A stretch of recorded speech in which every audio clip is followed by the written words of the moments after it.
So we'll start with a bit of path sweeping, or just learning Pathfinder. Firstly, there is a new handout or two in the handouts folder. In the learning PF2E folder, which is this GM screen handout, which has. Oh. Were you saddened by the dead goblin? Yes, it's so small. Oh no. What condition do I have? Not a good one. Oh no. He looks holy. Perilous one. Enfeebled. But yeah, there are a couple of pages in here that are a bit more detailed when it comes to some of these actions, because I noticed the handout that we had last week was a little bit lacking. There's a thing in here about detecting creatures. I don't know. Hopefully that's not necessary too soon. And there's also a handout that I put in here on, where is it? Oh, this is in house rules, which is weapon damage. And this one isn't a Pathfinder handout so much as an Adrian handout. And it basically just tells you, I've attempted to label a couple of things as either bronze or like stone or wood. And this just tells you what happens when you get like a nat 1 and what you have to do about it if you want to fix it. I tried to simplify it a little bit from the previous campaign. But yeah, this way we can just reference it when it comes up. Magic items. I had a crack at trying to wrap my head around some of the rules for magic items in Pathfinder. I found it pretty confusing, I'm not going to lie. But it seems like there are less pre-designed magic items with like ad hoc features and things. There's like more of a focus on, it seems to me, like taking an existing item and like modifying it with runes. So you would like, it's kind of cool, right? If you have a favorite weapon already, you're rocking around with your sword. Instead of having to swap it out for some other weapon, you can like find a rune and then you can like etch it into your sword, and now your sword has like, I like that. you know, like now it's a fire sword or something. It seems a lot more balanced, and I feel like it would probably work pretty well with my world as well, just because there are runes in my world. But I was going to create this roll table of magic items and get everyone to sort of suggest a magic item that they like, and then roll on that table whenever we get into a situation where we want one. But I'm now kind of like, I have to have a think about how that's going to work. So for now, I just made my own random table with a couple of things that I found that I thought might suit you, whoever you are. I don't even know who you are yet. Maybe you'll hate them. But we'll see. And then, yeah, maybe we can revisit. It also seems like in the first couple of levels, it's not like typical to get heaps of magic items. At least not in level 1. Okay, resting. I had a closer look at resting in Pathfinder 2E, and actually there is also a handout on this in the Learning Pathfinder 2E folder. And I actually like them a lot more than the 5e rules. There's no short rest, for one thing, and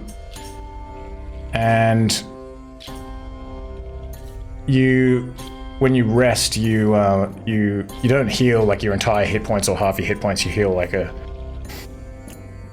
what is it? You heal your con modifier times your level in hit points. So it can actually take you like several rests to recover entirely. Which is in this effects of resting. I can't see the resting notes anywhere. Oh, yeah. okay, hold on. Maybe it's not. Let me just... You should be able to see them now, but I can also... Yes. force them upon you. See this! And I added some house rules here as well.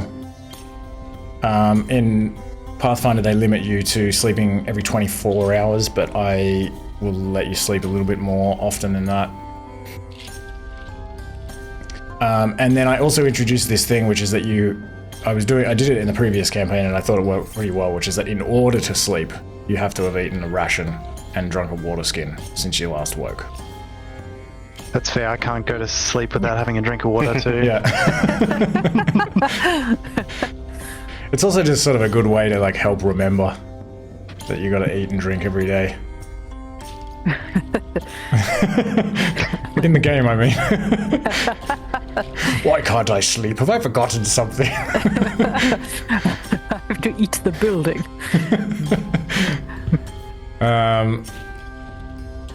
Oh yeah, and then so I have a thing here for watches and resting.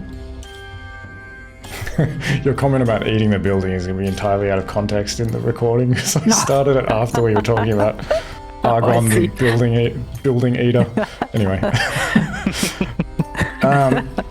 Yeah, so in D&D you have to sleep. You can sleep 6 hours, and then you spend 2 hours doing like a sort of a like low exertion activities. But in Pathfinder, it looks like you've got to sleep the full 8 hours. So I put this thing here, which kind of tells you like if you have 4 people, which we do, and you want to make sure that there's somebody taking watch at all times, then it will take you like nearly 11 hours. Oh, wow. Yeah, it's like a fair bit of time. Well, I guess it's like nearly 3 more hours kind of taken out of the time that you would otherwise use as like an active watch, like to do various tasks and things. So I don't know if maybe like I'll rethink that a bit, but I figured we can use it for now anyway. And then this long-term rest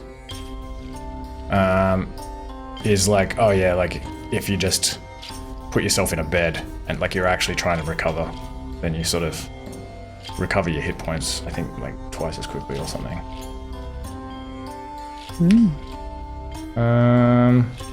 But yeah, I'll continue to think about these as they come up and whatnot. They'll probably develop over time. But the only other thing is that still to level up, you got to spend 3 days in a GM designated safe area. That's me. I'm the GM. It's a me designated safe area. For speaking of leveling up, in your character sheet there was there is a feat down the bottom of the feats tab, which is this experience points feat. That now specifies that you need 100 XP to get to the next level. And this is definitely my own way of doing XP, and it probably isn't going to work. And then, I don't know. I just won't show up for the next campaign because I'll be very embarrassed. But we'll see how it goes. And you should get XP for like every situation that is challenging, generally speaking. So like any combat or any like social conflict or anything like that. Just remind me if I forget, because I almost certainly will, because I've never done it this way before. Another thing I wanted to mention was your adjectives. I just wanted to mention, because I didn't say this before, that you can definitely change your adjectives throughout the course of the adventure. You can modify them or remove them and replace them with other adjectives to sort of represent your character changing over time, but you just have to announce it when you do it and explain it. Okay, I wanted to talk about the Alchemist a little bit, because Anna's character, Izcalia, is an alchemist. And I had a bit of a look into the alchemist class because I wanted to know how it was going to interact with my searching rules, searching and crafting rules. And it's pretty complicated, so bear with me. I'm just going to go over a couple of the basics for Anna, and also just so we have like a general idea about how it works. I feel like, Anna, you've definitely chosen like the most complicated class out of the 4 of us. So here's what I learned Usually crafting takes time and requires a crafting check, and in my rules it would definitely need ingredients. However, during daily preparations, which take an hour in the morning after you rest, alchemists make 4 plus their intelligence modifier worth of consumables automatically, and when they do that they ignore all of these ingredient requirements, providing they have the formula and the consumables are equal to your level or lower. Okay. And then the only thing is that the consumables that you make this way, they have the infused trait, which means that they, unlike a regular potion, they become inert after 24 hours or until the next daily preparations. So for the sake of realism, I feel like we can say this is because you sort of like throw together like a bunch of random ingredients to make these potions quickly. Sort of using like whatever stuff you can find in the immediate environment. So they're not particularly stable. And I guess we can say that what you're doing in that hour in the morning in your daily preparations is like predominantly like searching for ingredients in the environment. Otherwise it just starts to become pretty absurdly unrealistic. And when I was reading through it, I was like resisting the temptation to like change a fair bit of it. So I figured like we should see how it goes first. Okay. I was gonna say it'd be pretty interesting, like how that fuses itself with the environment. Like if it's more grassland thing, the potions that you make are more related to that. You know what I mean? Like how, like it's very organic. You know what I mean? Like Yeah, true. it's your environment. So You're making me want to change it again. The ingredients are fresh and they wilt quickly if you do it in the morning. Yeah, I mean that's what I mean. It's like preservatives. Yeah, exactly. It's like I don't know how this works. I guess it's sort of like you can. I don't know, maybe there are things in the environment like DMT, which is like in like a huge range of things, and you can just extract these like very common ingredients. I don't know. I don't want to think about it. But you also get these versatile vials that you noticed when you were putting the sheet together. These can be thrown as bombs, or in your case, they can also be used to heal creatures because you're a chirurgeon. And basically, when you hit the rest for the night button on your character sheet, they're restored automatically, so you don't have to worry about restoring them.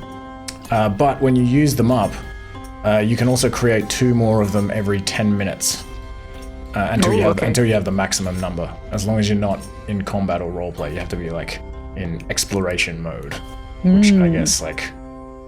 Yeah, it's just when you're not in combat or roleplay.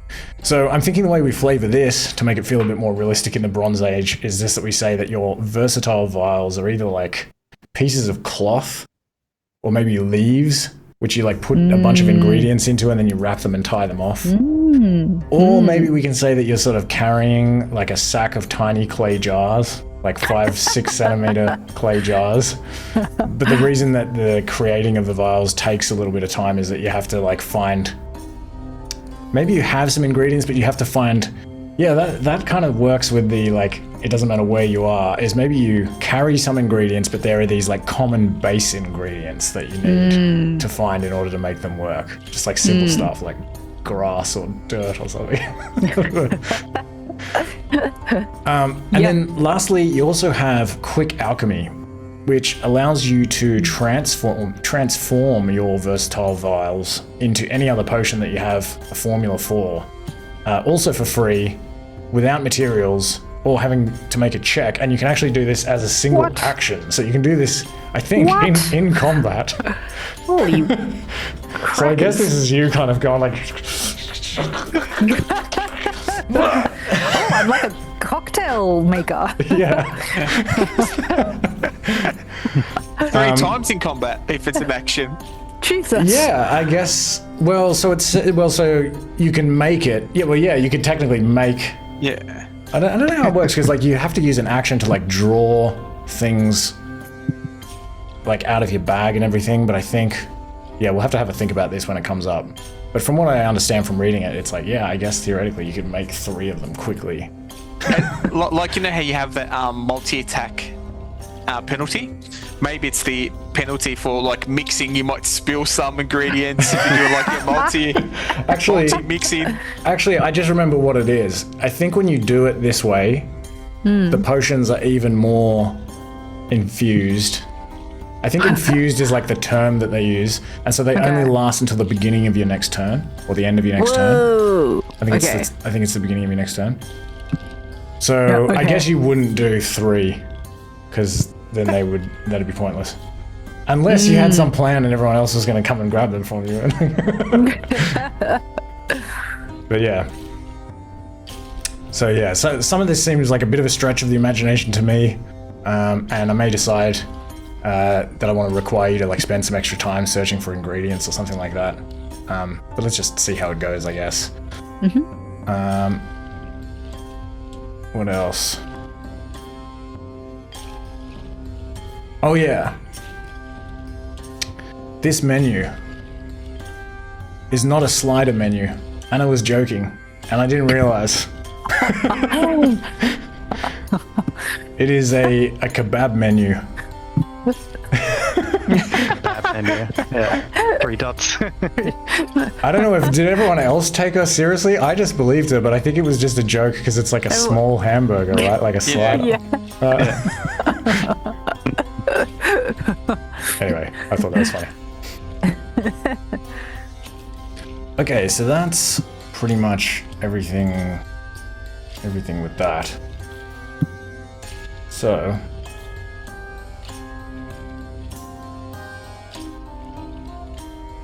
let's start off with a recap.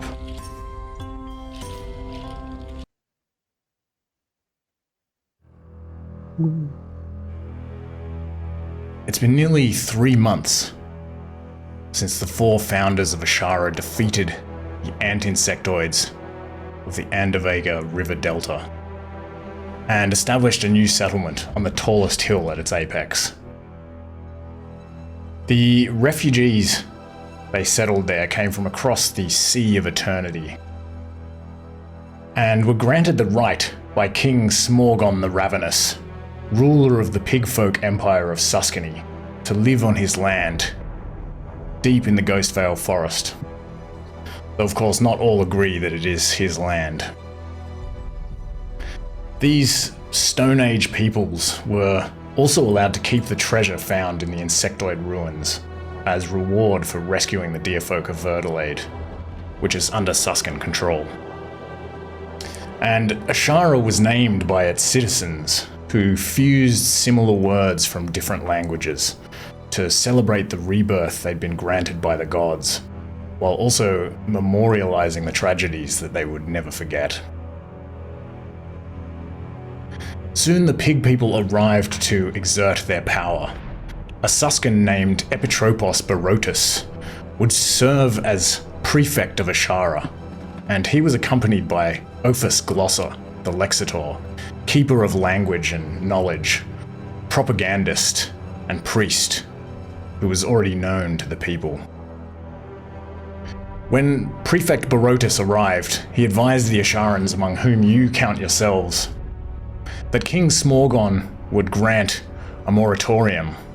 Not until the last day of Octios would you be required to deliver 40% of your produce for the first year, or a minimum of 1,000 silver pieces to the local eparch Demetria of Krona, overseer of the Ghostvale. Before long it was the spring equinox, and Verdalade, famous for its festivals, invited the Asharans to attend to celebrate and trade and strengthen ties. During the festivities, the founders met with a far-travelling Vulpin or foxfolk merchant known as Everett Brightwhisk. They showed him a map they'd discovered on the beach after the Asharans escaped the slave ships, and Everett identified the location marked boldly upon the vellum as being situated along the Indigo River, far to the west, in Ulven or Wolffolk territory, in the foothills of the Moonreach Mountains. The heroes knew that they had to investigate, to seek knowledge about the people who had attempted to enslave them, and to look for a way home. they donated most of the riches that they had collected to the town of Ashara to ensure that there would be no difficulty in paying the first year's taxes. The mouse people that they'd absorbed into their tribe along the way were teaching them many secrets of the Bronze Age, including large-scale agriculture and animal farming. But there was much to learn, and yields for the first year could not be easily predicted.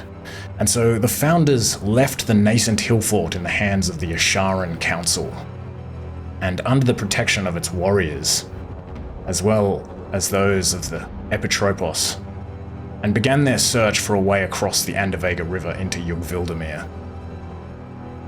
The Asharans hid the hero's treasure in the ant insectoid tunnels below the village and posted guards to protect it at all times. Now, it is the summer solstice, and 3 months remain before the taxes are due. The people are spreading their roots and settling into their new home, and there is great optimism in the air. Despite their recent trials and the war that rumor tells is raging around them, everything appears to be going well for the people of Ashara.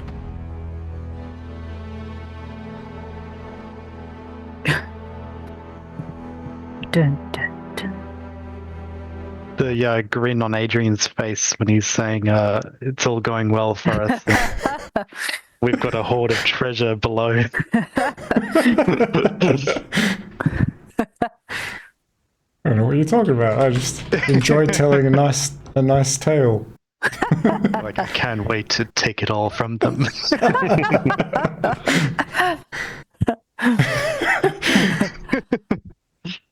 So,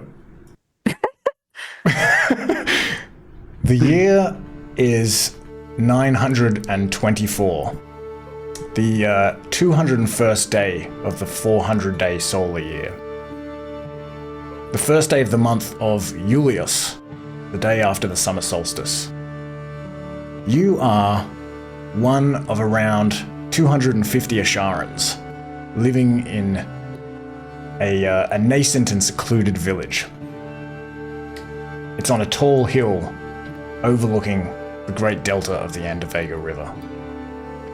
And this river runs through this deep forest known as the Ghost Vale Forest and passes out into the Sea of Eternity, which is the very sea from whence you came, taken as you were by slavers from the jungles of Naika and the savannas of Kar Umsa, and transported far away, only to wreck on the rocks in a storm and then escape into the forest and ultimately settle here on this hill. And it is about 4:45 in the morning, the second day of the Midsummer Festival. And the town is mostly consisting of Stone Age wicker huts and pit houses and hide shelters. Everyone is sort of still learning about their environment and learning about where to access the materials that are necessary to build. And so, yeah, things are still pretty simple. But the place is covered in flowers, festooned with garlands and cloth ribbons, and you can smell the sweet scent of crushed blossoms mixed with the smoke of smouldering hearths. And around the village there are scattered clay cups and bits of bread, the occasional wreath of flowers lying in the grass, and plenty of areas where the grass remains flattened from the dancing in the night. And the people of the village are waking up more slowly than usual. They're kind of stirring at their hearths, having some leftovers for breakfast. And many animal people are kind of dragging themselves from their huts, dazed and rubbing sore heads in the dim pre-dawn light. And even though there's a mix of nocturnal and diurnal folk, mostly everyone has adjusted to working during the day, just for the cohesion of the village. And although the celebration of the turning of the sun would usually last for several days, there's a lot of work to be done. And so the Council of Ashara has requested that only a single day be taken to recover, which is this day.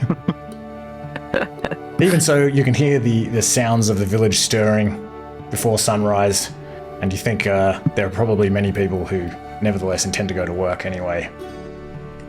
But in your case, unfortunately, all Asharans must attend Indoctrination class 5 times a week, soon after sunrise. So that's every second day, since a week in Ashara is 10 days. Or a week in Ascentus, in the land of Ascentus, not just in Ashara. And today it is your turn to attend.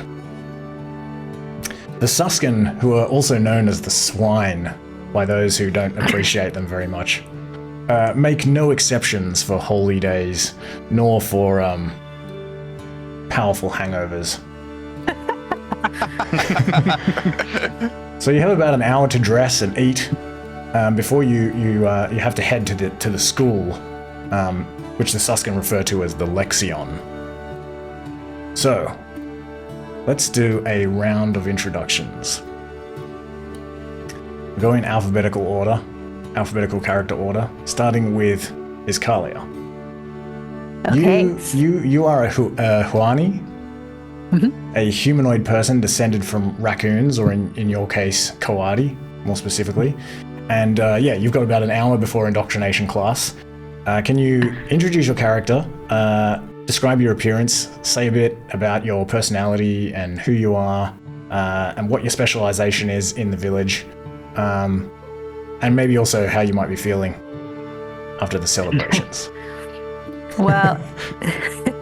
Well, okay, so Izcalia is, like Adrian said, a Coati person, so Juani.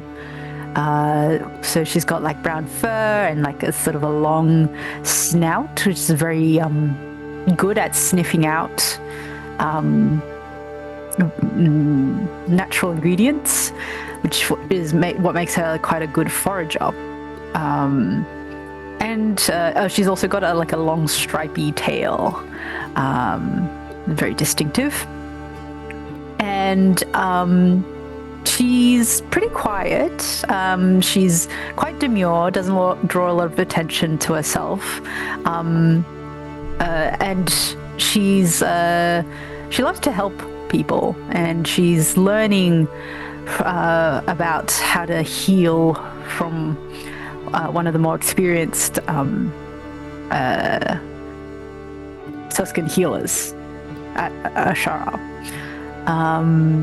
And after the celebrations, she's been very responsible, actually.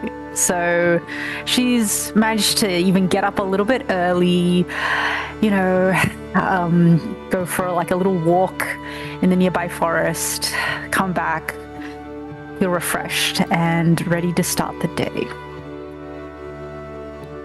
So the forest itself, the actual Ghost Vale, is a little bit of a way off and would probably take you a bit longer than you have, but there are plenty of small clusters of trees within the hillfort, so you could definitely kind of go and spend some time in nature amongst some of those trees. You also could probably have like a small herb garden or something like that next to your hut, if you yes, I will tend to my herbs. And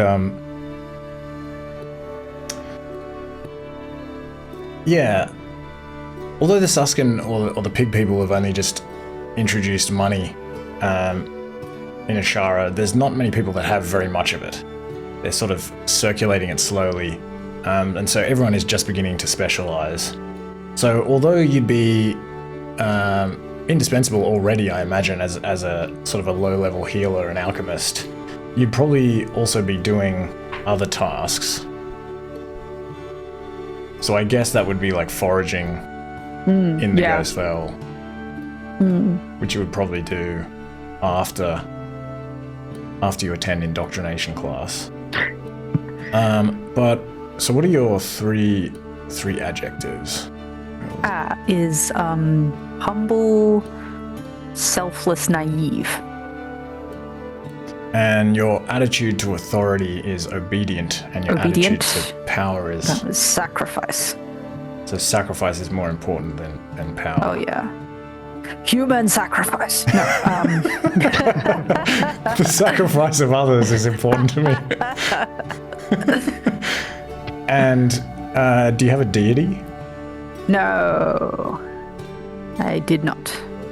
All right. And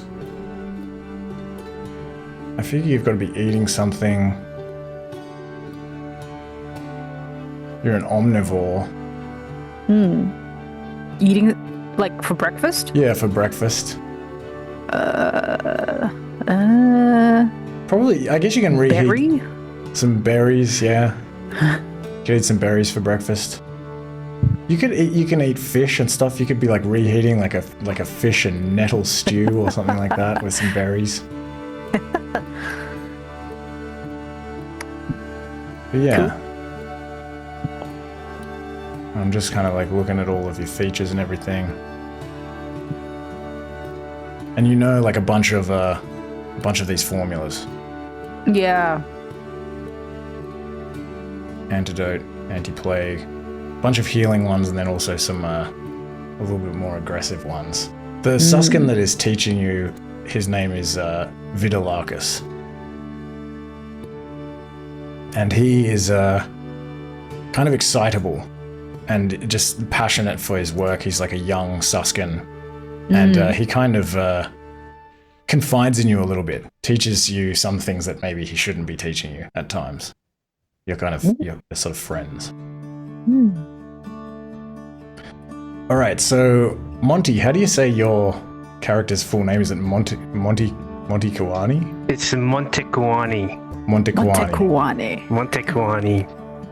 So you are unconscious. You have no idea what the hell's going on, so I'll come back to you in a few minutes. That answers the question of how was your evening and what are you doing in the morning? All right, moving on temporarily to Oskar Huck. You are an avari, a bird person, specifically of the Succoni or stork people. And you're an animal whisperer, so you work in the animal pens, which are run by an Anubian or a dog person named Rai. So you probably have to head over there and tend to the animals before you go to class. There aren't a great number of animals, only like a couple that were rescued from the beach after the shipwreck, and then a few sheep and chickens that were purchased from the deerfolk village of Verdalade, which is about 2 days' journey away. But the animal folk that you do have are very important, for obvious reasons. So yeah, can you tell me about your character? What's your appearance and your personality? Who are you? Yeah, so he's, I guess he's on the taller side for what you'd see around town. He's 2.2 meters. He's got long, thin legs like a stork. He's got just like deep blue feathers, which are quite sort of, I guess, thick. He's got a large beige bill that protrudes out the front. He's got dark orange eyes that seem to just like if you see him around town, he probably just like makes eye contact a little bit too long, like it makes it a little bit awkward. He's got just simple clothes. He keeps himself well groomed. His feathers look nice, but yeah, I guess he hasn't really spent too much time out in the bush since being here in town. His 3 traits: he's straightforward, honest, and a bit rude. I've got here he's the attitude to authority. He is 100% completely obedient. And attitude to power, he's neutral. So neutral and sacrifice and power. Yeah, like he said, I had written it down like what he was doing this morning, and you pretty much described it. He's not a big drinker, so he's probably feeling pretty fine this morning. Woke up early to tend to the animals around town. Feed them, shovel the poo out. Clean up. Maybe tend to, if there's any wound on them, I guess just wrap it in some sort of, they would have some sort of primitive sort of medicines, I guess, like leaves mixtures and that sort of thing to help. They'd have some like bandages, like flax bandages or something. Yeah. You might have seen him in his spare time, maybe just like with a knife, just like cutting some arrows and plucking a feather and fixing. He likes to just tinker and make some arrows with his own feathers. And he does have a good friend that he keeps around him, Bucky, which is also a bird who has feathers that he helps make arrows with as well. Yeah, I saw that you added a bird. That's cool. Yeah. I'll have to give you I'll have to work out how to give you a young animal companion bird. Are Bucky's arrows very small? He just makes his own arrows. He's just got a lot more feathers on Bucky's arrows. Yeah, because he's obviously a little small bird. Yeah. And you worship Pleises. Yes, Pleises, the god of agriculture, renewal, and rebirth, sometimes associated with reincarnation. Yeah, and this god was worshipped in different forms by several species, but the Suskin, or the pig people of Acentus, they know him as he's worshipped by the ram folk of the mountains, and so they have their own name for him, hence the name Pleises. And that's why that name has been adopted in Ashara, along with the idea that he's a god with a ram's head. Usually, the gods of these therianthropic people sort of take on the appearance of the people that worship him. So he's kind of an exception in this case. And he began to come into focus when the mouse people started teaching the other Asharans about agriculture, and also because renewal and rebirth are sort of relevant to the founding of Ashara as a new home for displaced peoples. And yeah, as for Rai, who is essentially your boss, although he's kind of in charge, he sort of relies on you a lot, because he's never seen anyone who is as good with animals as you are. You're practically an animal whispering savant. So he kind of defers to you when it comes to animal whispering. And you probably we can all relate to a manager who relies on you a bit too much. Yeah. And in fact, he relies on you so much that when you arrive there this morning, he's not even there. Maybe he is pretty hungover and hasn't even gotten up yet.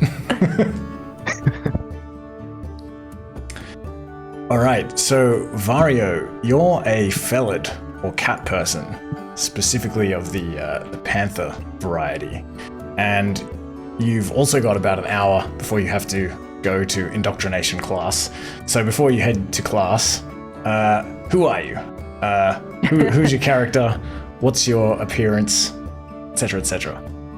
Okay, so Varjo, he's the panther heritage. So he's a tall, masculine, humanoid panther with sleek black fur. His feline eyes have a slight golden glow to them, and in his presence, you might feel a calm about him when you're around him, but he also has these predatory instincts behind it. So sometimes to discern the difference,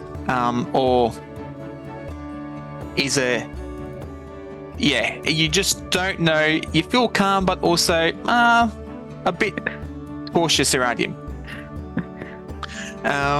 He wears simple clothing, a thick braided rope as a belt, which secures his tunic, and it's sort of built for more speed and being agile around the village. So nothing too flash or fancy, and probably he would have had a moderate amount to drink the night before, knowing that he has duties in the morning as well, and he can't believe how much everyone ate. So he would have been up early,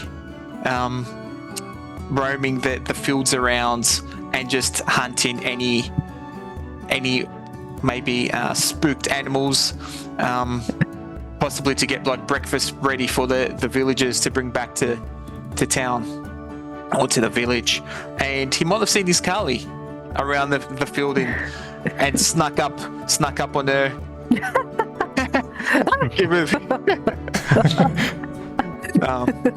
Yeah, and just like, always keep an eye out on the open fields. You never know what's going to happen, what's around.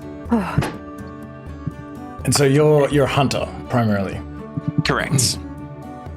So, and you've got the thief specialization for the rogue, but we're sort of flavoring that as you're good with your hands. There probably aren't. Yeah. There aren't many locks, although I mean you would have heard tale of locks. Even though in the real world Bronze Age there were very few locks, only some very simple wooden ones. There are some unusual technologies that were passed down from the roaming gods, or the tall beings that used to live on these lands, and so there are some locks out there. But I doubt you would have encountered any yet. But perhaps if you do, you'll have a sort of an intuition about.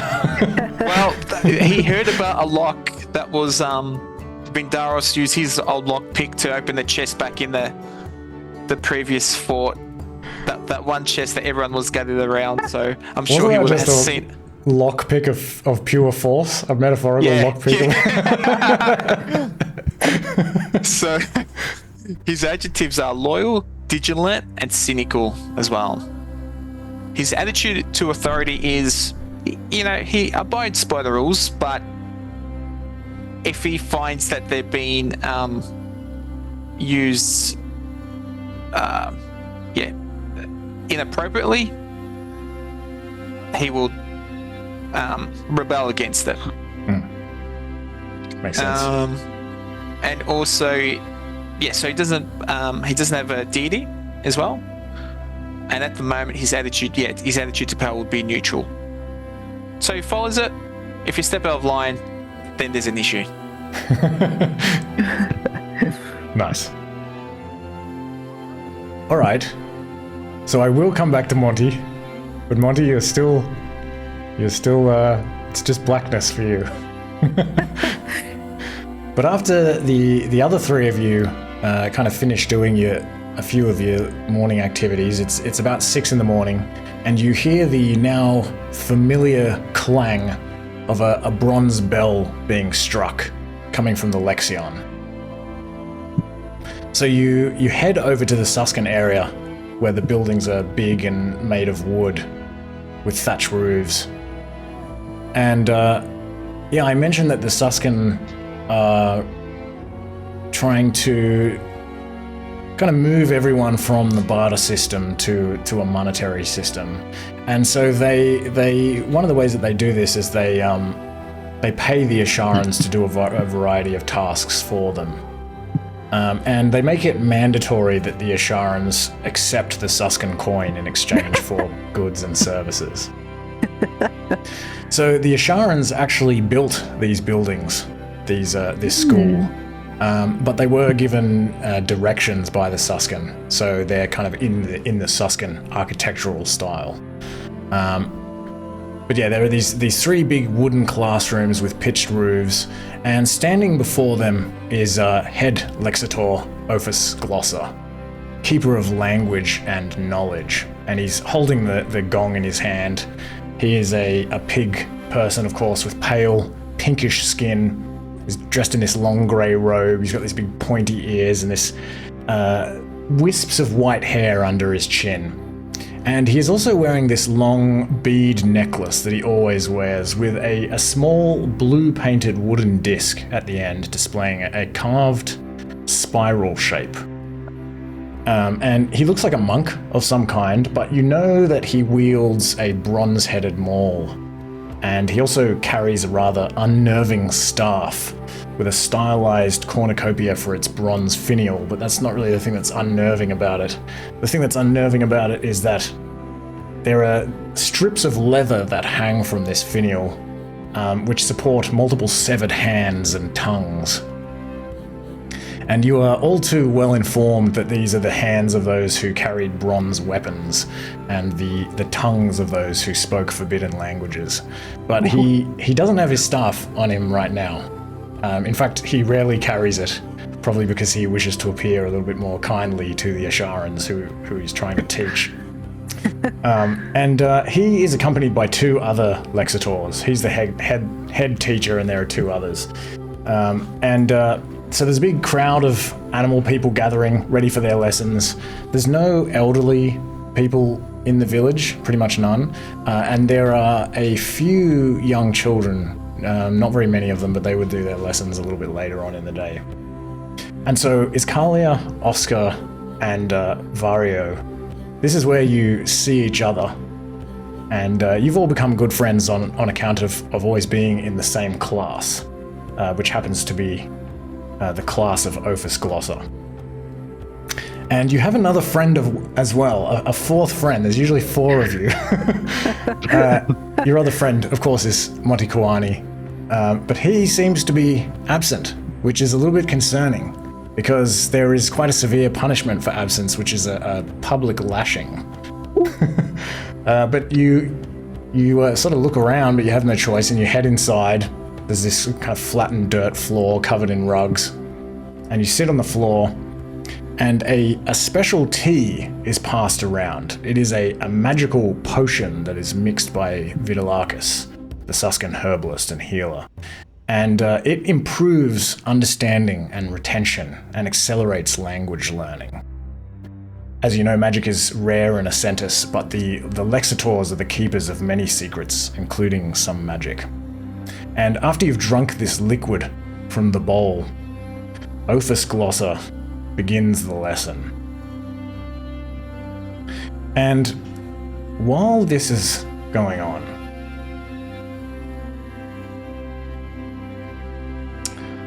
Monty, you wake up. You suddenly regain consciousness. You're a Pangoli, descended from Pangolins, and you are one of the town's most skillful warriors and hunters. And unfortunately for you, or maybe you were glad for it, I don't know, you have to tell me, on the night of the midsummer celebrations, you were assigned to guard duty. The town of Ashara was built on the biggest hill in the Delta Valley, and the hill was once home to ant insectoids, who dug tunnels into the clay and rock beneath it. So the hero's treasure is hidden within the ant insectoid tunnels and guarded day and night by a rotation of guards who stand at the three entrances. So you were one of the guards guarding at the southern entrance. And one moment you were standing there, being a guard, with some of your guard friends, and the next minute you are waking up on the ground by the entrance, blood coagulating on your head, you're confused, your vision is fuzzy, and this would be like a pretty severe injury as well. Like, you're pretty messed up, and you as your vision begins to focus, you kind of look around, and you almost maybe feel a bit lucky that you're not dead, because all of the other guards that you were guarding with are lying around you, and you can sort of crawl over to them, and they are all indeed dead. You're the only survivor. So, with all that in mind, tell me about your character. What's your appearance? Okay. So Monty is somewhat short in stature, especially compared to, say, Oskar, but is still a formidable sight. Has a boast of big scales, which have a fierce black color, and they're laid over his well-earned muscle. His eyes have a dark obsidian look to them, almost glassy during the day, having to adjust to this daytime routine, as he was originally a nocturnal individual. He has simple clothes, and on his belt he uses his small dagger to carve little patterns into his belt, and it's not clear what they might be. He is an honorable and brave individual, but is also spiritual and superstitious, and can be a little bit perhaps can take the superstition too far. It can be a flaw, perhaps. He has a neutral attitude to authority, even though he's a guard, because he's very subjective to who possesses the authority. Defendant of some and perhaps not so defendant of others. When it comes to an attitude of power, he's clearly a sacrificial individual.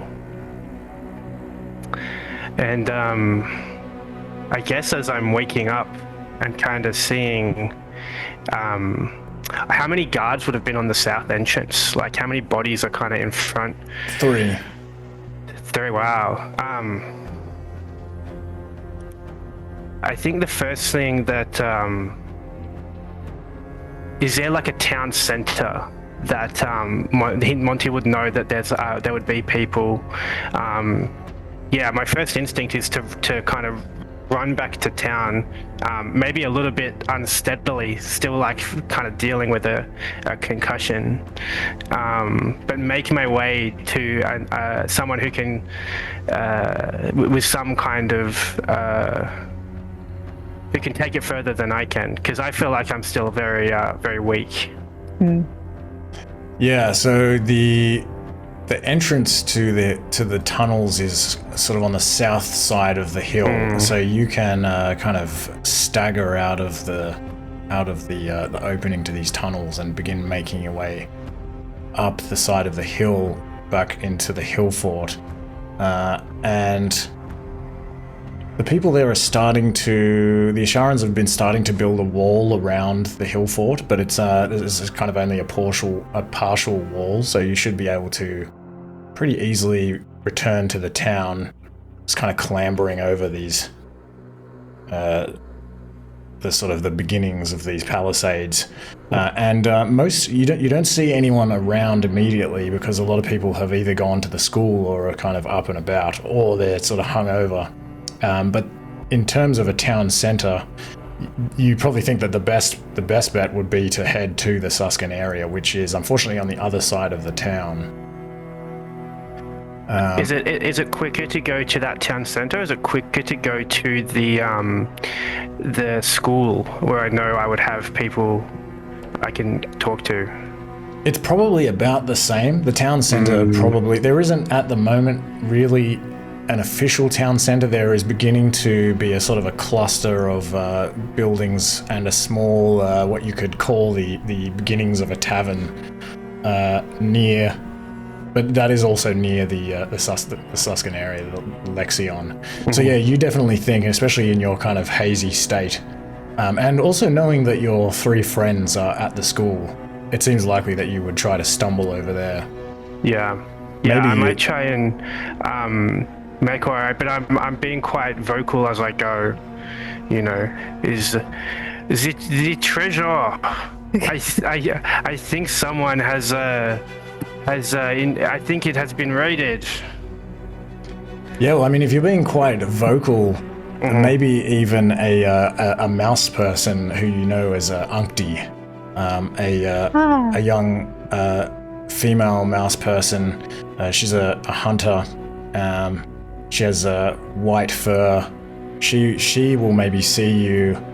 There's like, it's kind of like pretty deserted. Like I said, a lot of people are hungover and whatnot, but maybe she sees you and she kind of runs over to you and you try to speak to her, but you're almost sort of a little bit incoherent, and you you know, you sort of try to make for the school, sort of calling out like this, and she will try to help you walk towards the school.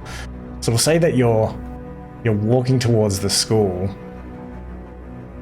and while you're doing that,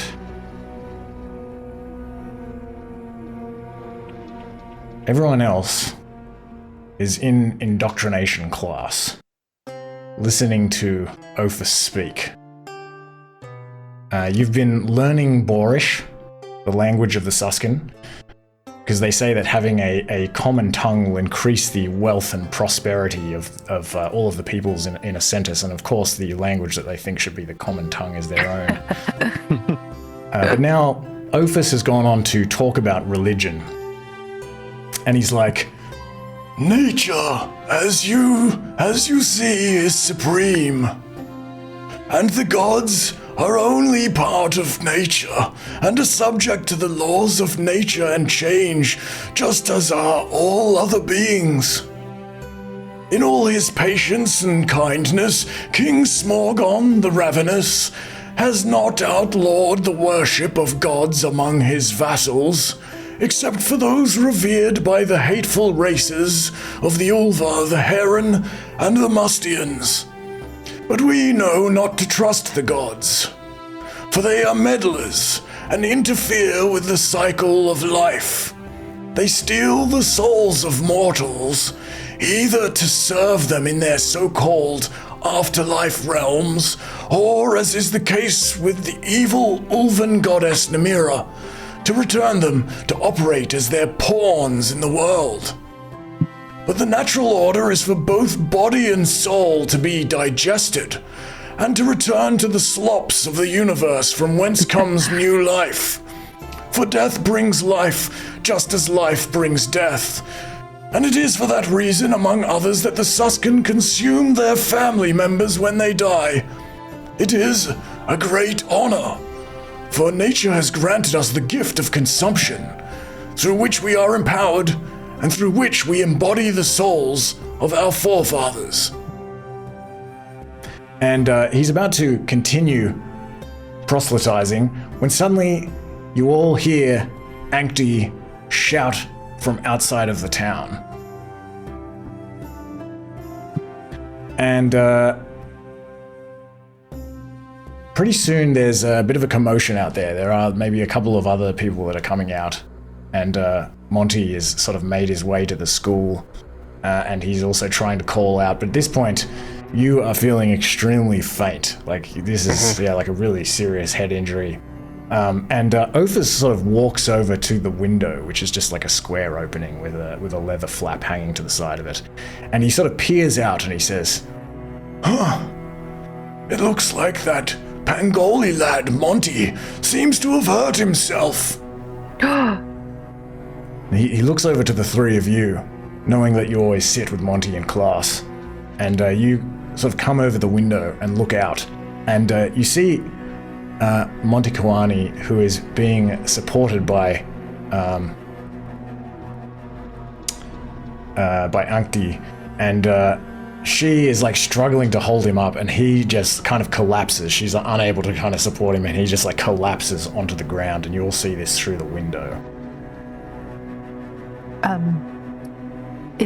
Izcalia, on seeing this, would rush out to try and administer some first aid, whatever she could do. Maybe put his head on I don't know, some cloths. Would we know that Monty Kawani was on guard duty as well of the morning, being close friends? Yeah, I would say so. Okay. Varjo will definitely approach Ophis and say, apologies, sir. Monty was actually on guard duty. Seems like he's ran into some serious trouble. I think we need to assist. Please go to your friend. And straight out the door to help Monty. Yeah, Oskar says, yeah, with your leave, let's go. He nods. Thanks for the lesson. Bye. We're not going to eat Monty. It's not on the menu. Many of the other students sort of come out of the door behind you and sort of stand around or stand within and peer out through the window. And Izcalia, you can. Do you want to try to administer aid to Monty? You can make. Yep. If it's possible, if I could, I'm not sure if I would have it on me or go to the closest water source to bring back, I don't know, a skin of water to assist from somewhere, either clean wounds or rehydrate, Monty. Yeah, there are some dew ponds. There are 3 dew ponds, which are these big pools of water, and it would only take you, kind of 30 seconds to run over there and grab a bucket of water and return with it. But Izcalia, if you want to try to heal Monty's wounds, give me a medicine check. And this is where I remember that I should have reviewed how to do a heal wounds action before the session, because I can't even fucking remember that. Adrian, what do you think my HP should be right now? Whatever you wish for it to be. Sure. Probably 1. 1. Oh dear. Maybe it shouldn't be 1, because I think that is going to possibly... So I think that the DC is 15. Oh my god. So it's a fail, but I guess if it were below 5, then it would actually do some damage. So I think it's not going to do damage. So it's a third. How does that? Can Oskar help in it? How does helping work in Pathfinder? If I help point out injuries and stuff and sort of look over his body. Yeah, maybe give me a medicine check as well. I have no idea how helping works. Well, if I'm bringing back some water to assists, yeah. Can Oskar? I know there's that call for can you have advantage on that check? Well, it was more that. Well, yeah, I guess you can in that case make a medicine check as well. I mean, because if you're just sort of bringing back some water, I don't know if you're actually. So what are you doing with the water? Well, it's either to clean wounds, or if he's starting to pass out, clean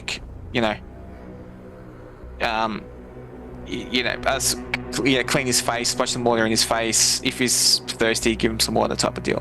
Yeah, he's got a bunch of blood, coagulating on his head. You can definitely dab that with the water and give him some water on his face. Yeah, give me a medicine check. Oh, okay, cool.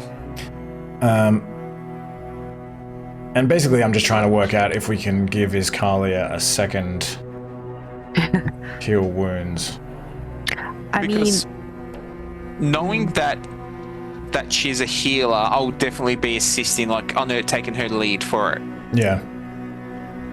Yeah, there may very well be a particular way to lend the help action, so to speak, but I don't know what it is. So this is the sort of thing that I'll just try to do something, and then in the next path sweeping, I'll address it. But yeah, give me a medicine check. DC is 15. Is that myself, or is that Izcalia? Yourself. Oh, okay. If either you or Oskar can meet 15, then Izcalia can do another medicine check. Fingers crossed. Because I think in order to do a medicine check... Yeah. Nice. Okay. So give me another heal wounds. All right. Medicine. Oh, jeez. Okay. Okay, so... Okay, but it's still above 5. Oh yeah, here we go. It's treat wounds, not heal wounds. Ah, okay. So you're trained, so the DC is 15. And yeah, you've failed to heal him, which means also I think you can't try to heal him again for a while. But at this point, Vidalakis, comes running out. He is tall and thinner than most suskin, a slightly bowed head and floppy ears that are sort of flopping as he's running out, and he is carrying a potion of some sort. And he comes running out and he kneels down besides Monty and kind of like lifts up his head and tips this potion into your mouth. And he says, here you go. Are you okay? Hello? Can you... and he puts his ear to your mouth maybe to listen for your breath and sort of looks at everyone else. I think he's going to be okay. Can you hear me? Thank goodness. So as Monty's kind of coming back to consciousness, his mind's kind of all over the place, and you can just kind of hear the tribute. We need to check the tribute. There was a raid. And then he's kind of going to crash out again. And kind of go in, and he's still kind of going in and out of consciousness.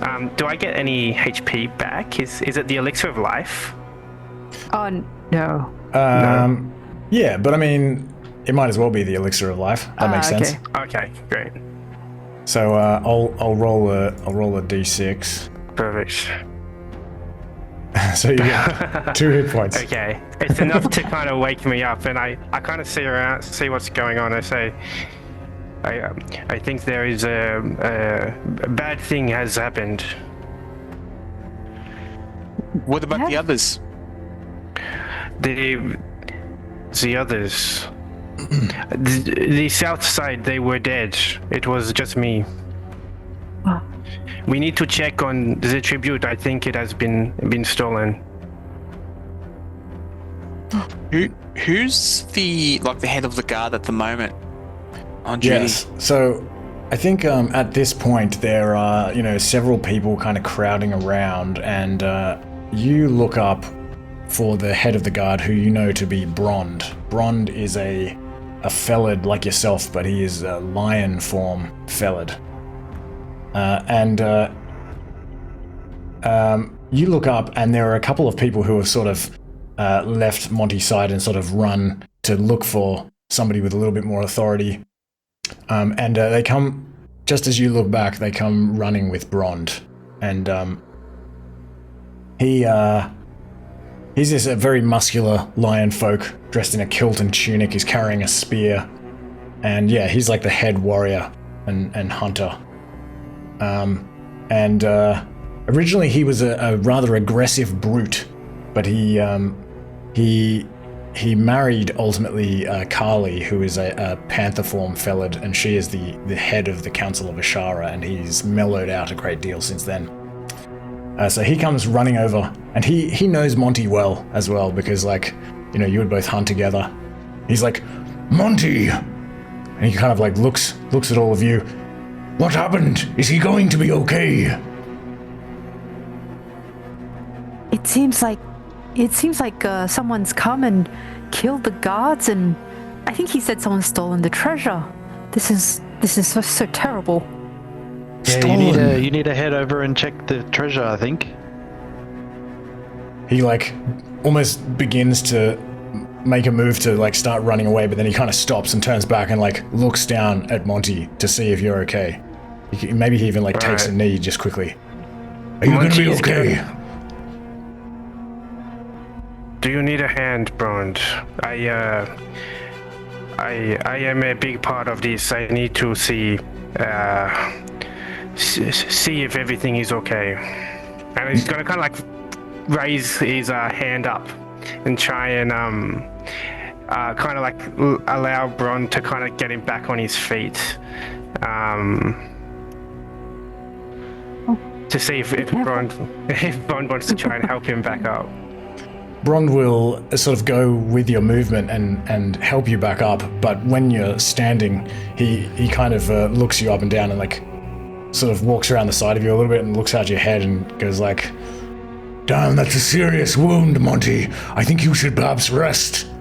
Don't worry about it for now. I will have a look at what has happened. I'll take some of the other hunters. Monty will just try and just stand straight on his 2 feet, but not try and walk anywhere. Oskar will come stand next to you so you can sort of lean on him if you get a bit unsteady. Good, Say, yes. Monty. I will return. And Brond will sort of run off towards the south. They're dead, Oskar. They're dead. Your buddies. Oh dear God. Who would have done this?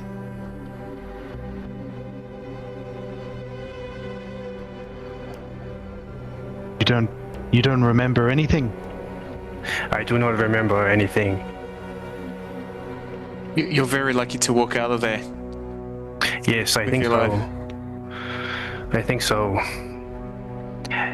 I do not know about the other entrances to the tunnel, but the south side was a massacre.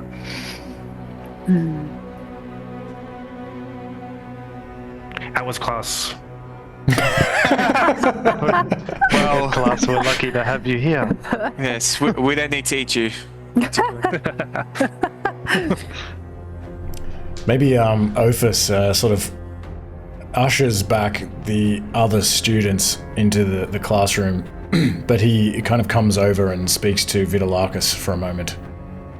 And then he will leave, and Vidalakis will sort of turn to all of you and say, like, he's given you leave if you want to take your friend back to his hut.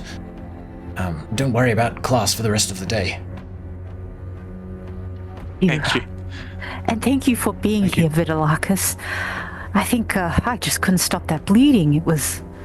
Oh, of course. Not to worry. We all have situations like that.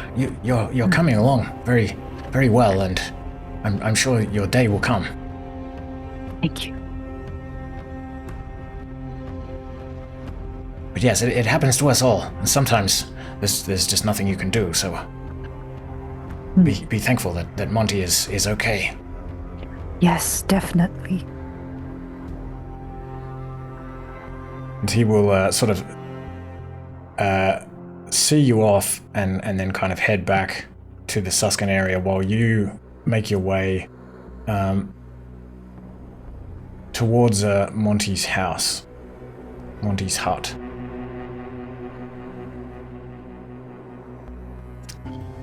So,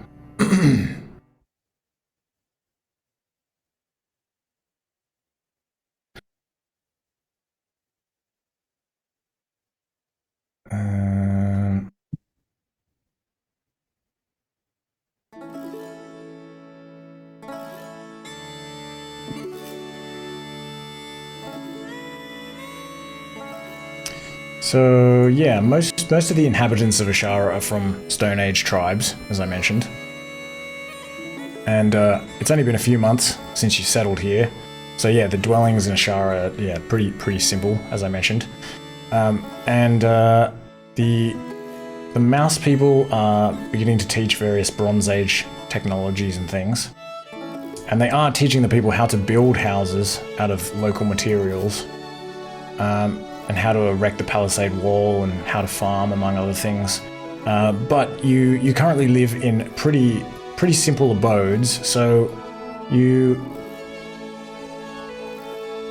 help Monty walk back to his home, and I'm just trying to drag Monty to the scene.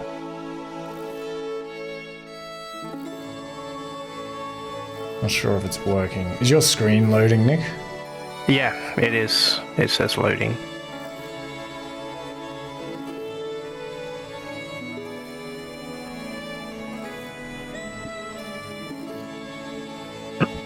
It's a bit of a large image. I tested this image Yep.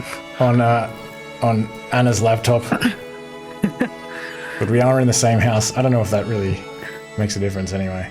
Oh, there we go. Here we go. Yep, very good. All right, so where is your home? Okay. Wow. Let's have a quick look around.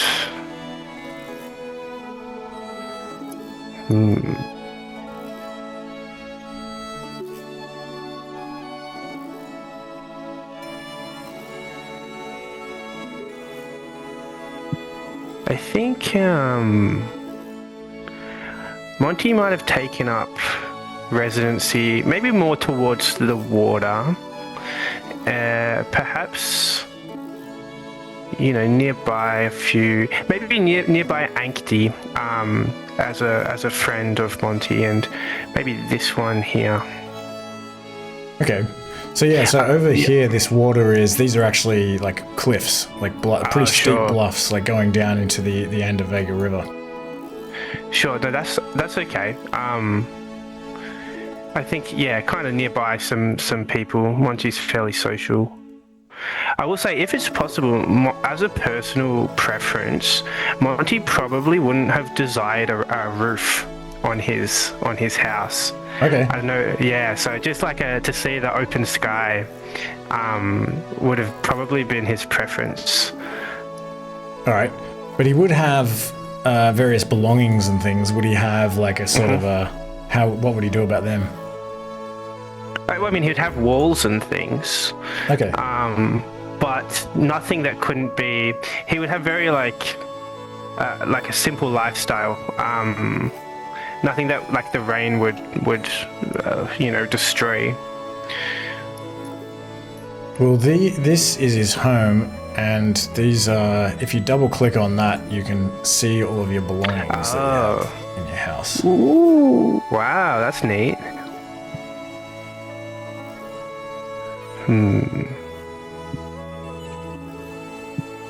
Maybe it's like basic thatch that he can removable, like put it on and off. I'm not sure. There could definitely also be like a half situation where you kind of have like this open area of the house. Let's do that. There's like a skylight almost.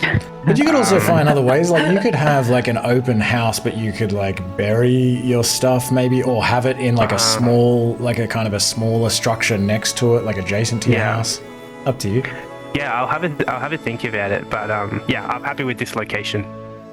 All right. So you help Monty over here to his home, and after you've made sure that he's okay, you leave him to rest, and you head back to your own homes. So, where does everyone else live? Maybe I'll go in order. Izcalia. Oh no, we went in that order for the introductions. Let's start with Varjo. Where do you live? Okay. Varjo would live on the outskirts of town. All right. Probably closer to. Is there a certain area which is probably closer to the jungle than others? Maybe is it to the northeast to the forest? Sorry, not jungle to the forest, like the northeast. Yeah, like the forest is kind of in this direction. Yeah, so one of those. I'll just find my token again. Oh yeah, sorry. Drag you all the way across this map. Yeah. Actually, I can move you over there. Actually, hold on. I think. Are we going there now, or we'll just nominate a house? Yeah, no, we'll put you over there. So just to the west of you is this dew pond. This is basically one of these ponds that, you're on top of this hill, and the ocean is to the north.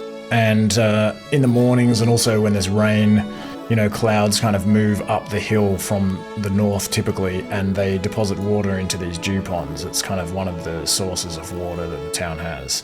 And just to the north of that is this. They're building this fence. Ubla is up here. The warthog folk, kind of trying to manage this group of various therianthropes as they're building this wall gradually, this palisade. And just to the north of where they are, the northwest, is what will be the gate. Okay. And so if you went through that gate and you kind of went down that pathway to the northeast, you would find yourself ultimately in the Ghost Vale. Okay. Yep.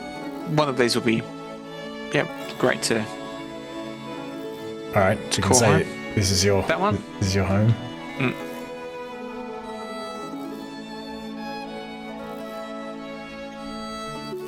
And these are your various items. Thank you. And you have a small amount of suskin coin, 8 gold pieces and 5 silver pieces. All right. What about Oskar? Where do you live? Well, I was looking at Rye. That's where all the animals are kept up there, sort of near the top, I imagine. Yep. Is that right? Up Yep. here. I was thinking he probably not down near the bottom because he'd want to live sort of close to that, and then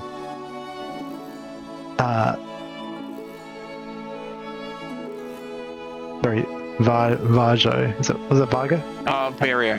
Varjo, sorry. Yeah. Varjo picked a house right next to where I was thinking, but so maybe we're neighbors.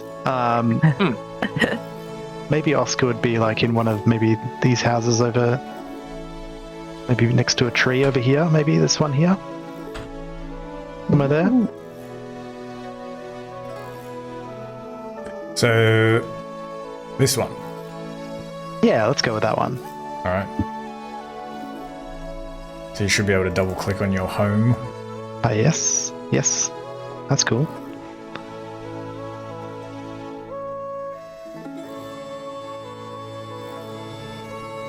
And so you should only be able to access these things when you return to your home.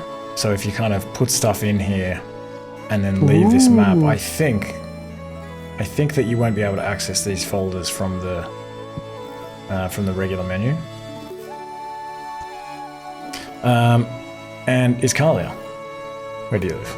So Izcalia has found a sweet little spot here. And I assume we've found these houses. We've made these houses before we've really been like solid friends.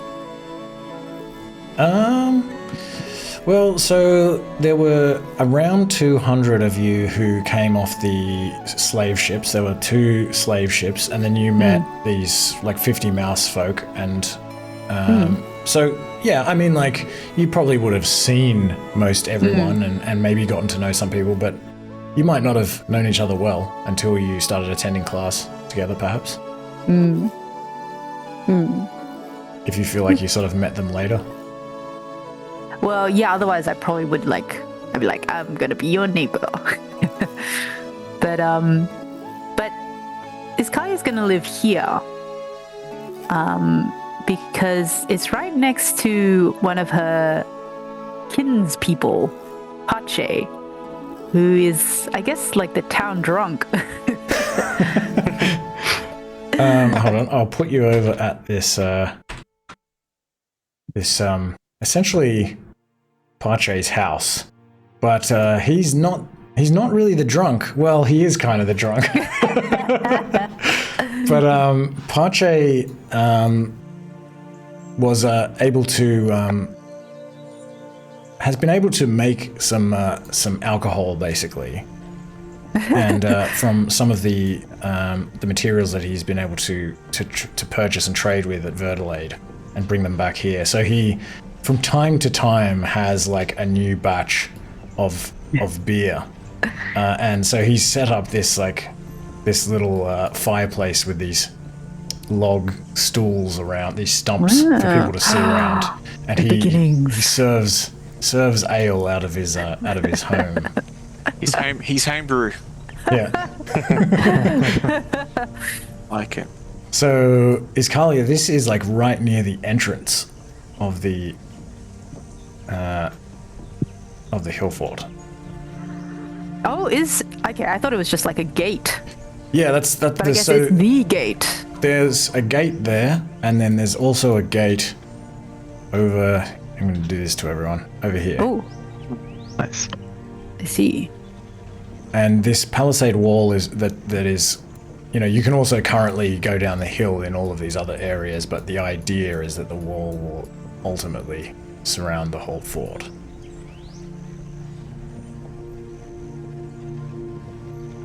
I don't love being that close to the gate. Yeah, that's why I said it. Actually, I thought you might not. You can move if you wish. Maybe here. Okay.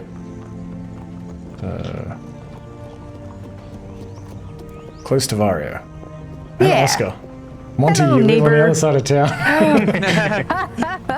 Like the North and South Melbourne divide. Yeah. On that guard salary.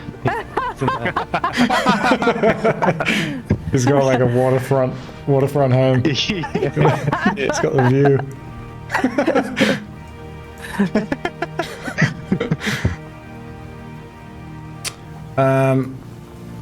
All right, so you've decided not to work today. So you kind of hang around for a while, and it's now about midday. And Monty, you start to feel a bit better around this time. You still have some memory loss and a bit of fuzziness. It'll probably persist for a few days, but otherwise you're okay. You begin to feel okay. And Alright. Izcalia, you what are you doing with that mug? Nothing. Sorry. That's all right. Is there a way? It's Is your there a mug? way? Yeah. That's right, it's my mug. You see it? It's mine. So, With the items in your home, is there a way to easily equip them before you're leaving? Like, can you say equip, carry? You know what I mean? I mean, you might just have to move them. I'm not Click and sure I drag. quite know what you mean. Yeah, you might just have to Oh. kind of click and drag them into your character sheet one at a time. Yeah, you can click and drag yeah, I just Oh, that's did. nice. Cool, I got a sickle. Yeah, and the way that encumbrance works, or the way that your carrying capacity works, is that basically... I'll just see if I can remember how it works. It's a lot easier to... I like it. It's a lot more elegant than it is in D&D, but basically it's like... An item has bulk or it's light, I believe. So it'll either have a number, which you can think of as meaning like 10. So if it has one bulk, that's like 10. Or it'll just have an L for light. And I think there are 10 lights in one bulk. I think. I might be butchering this.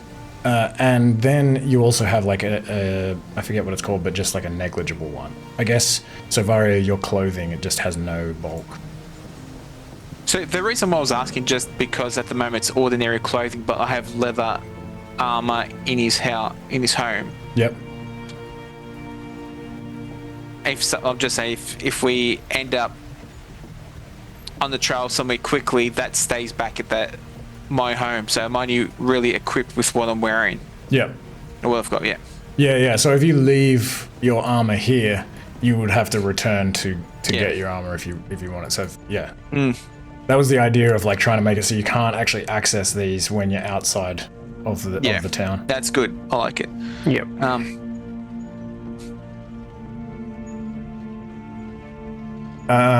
But yeah, it is. Hold on. It's clear and it's hot. It's well above average, so it's probably like something like 30 degrees Celsius. It's the middle of summer, and it's a clear day, but there's almost always like a breeze blowing in from the delta. So there's kind of like a nice breeze blowing through the town. And there are many other Asharans hanging around who also took the day off or are just sort of doing minor things inside the hillfort. So yeah, what do you do next? Well, sorry, I was just going to say Monty's not one to sit around and in self pity. so if he's feeling a little bit better, he might try walk over to the part of town where all his friends chose to live without him, and just be part of the gang.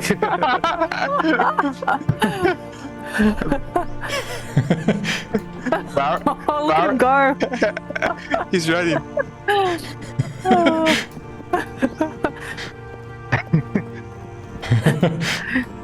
Monty, take it easy. But you don't want to overdo it.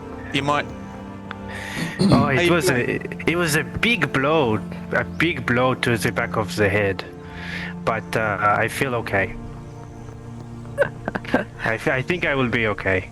It looks like your wounds are healing quite well, but you might have a battle scar there. A story for another time. I already had such a big head. Now I feel it has gotten bigger.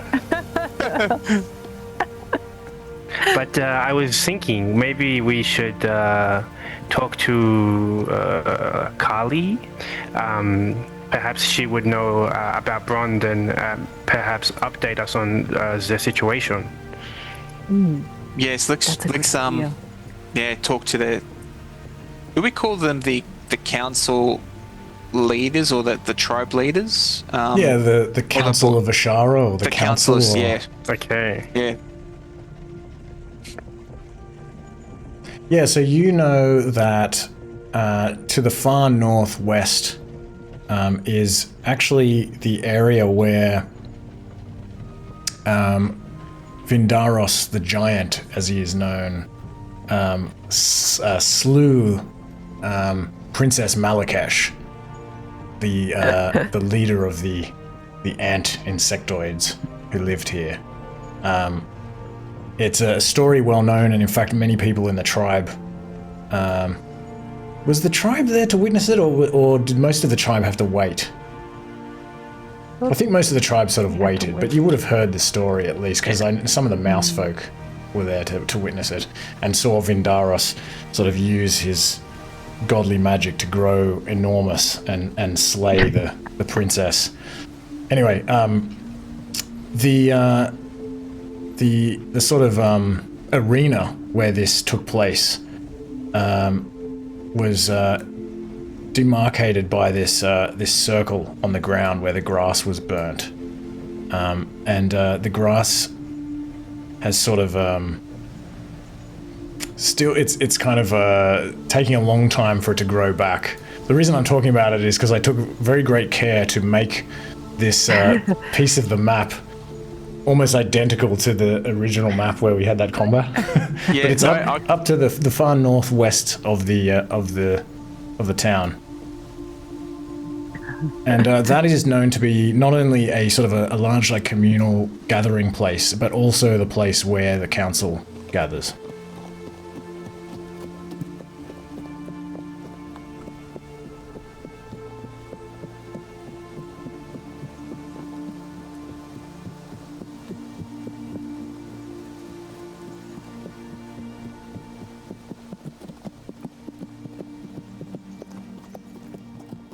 Monty's just taking a breather. Up against the tree. Yeah. Yeah, you don't have to start with 3 hit points if you don't wish, although I respect it. It's ballsy.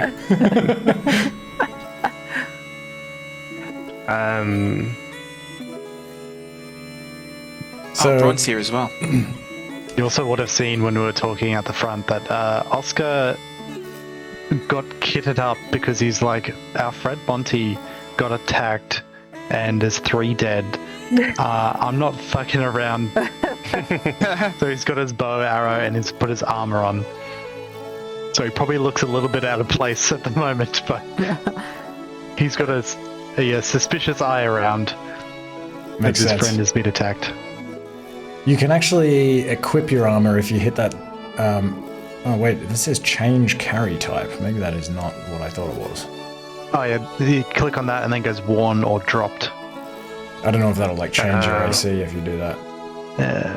It does. AC 17. Is that? I don't know if it's right or not. Let me click it. Oh, I see. Oh, so you've got it as worn because it's like flashing. That's confusing. Yes. Is it because you can't? Worn armor. I don't know what I did. I just changed it to worn armor, and it stopped flashing, but it didn't otherwise do anything. So I don't know. Anyway. Yeah. So, go ahead. Sorry, would I have had time to craft any formulas? Yeah, I think so. It's been, that, like, Monty was healed sometime around, like, 6:30 in the morning, and it's now, like, lunchtime. Okay, I'm gonna give myself some more HP after that rest. We'll go back up to 10. Okay, I'm gonna craft me some of these. I don't think I need to roll for it, hey? Whoop. Yeah, I think it... Yeah, no, you don't have to make a crafting check. Yeah. And so this thing here, though, it seems like it's hard-coded into it that it's going to have this cost associated with it.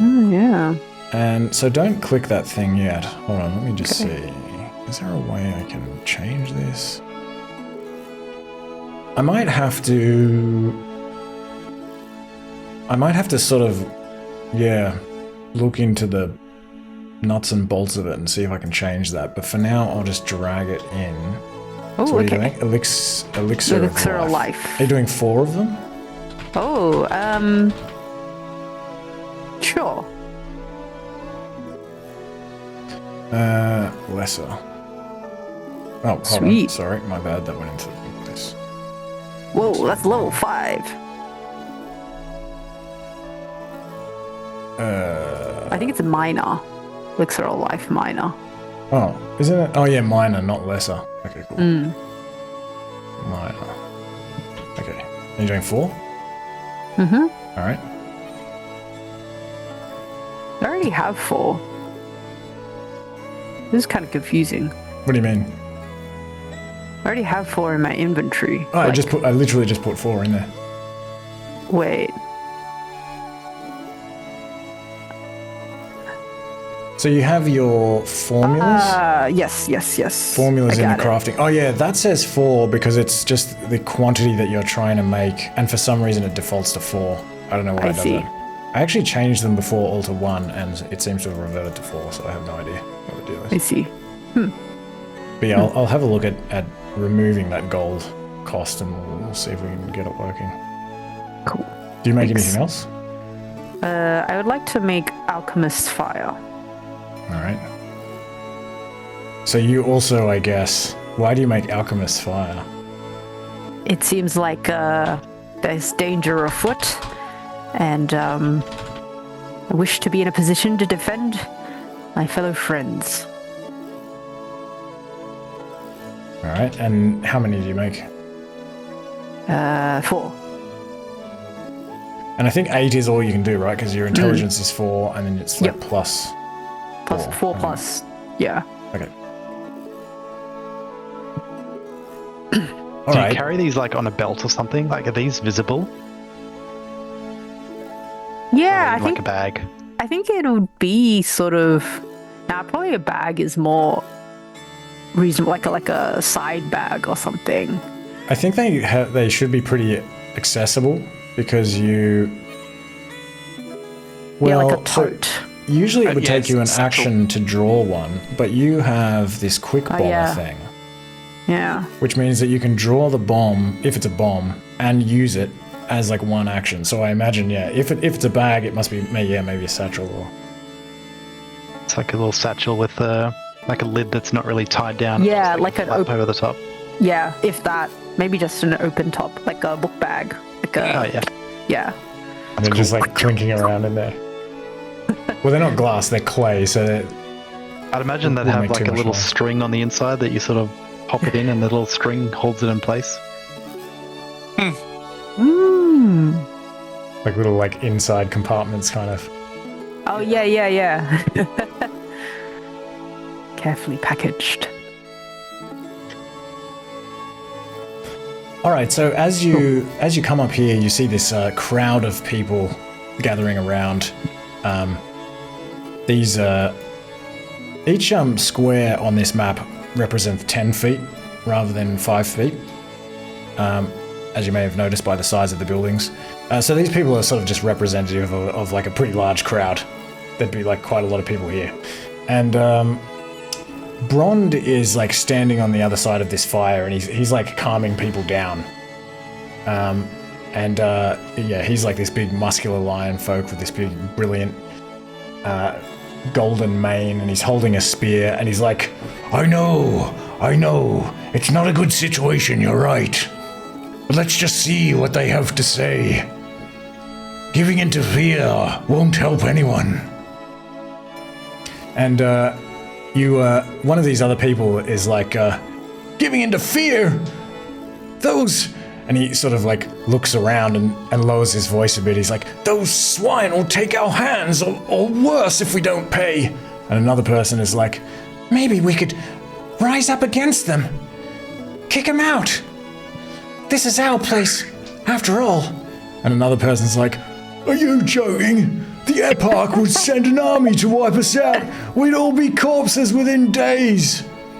And Brond's like, just calm down, everyone. Everything's gonna be fine. We'll work something out. We've been through worse than this before.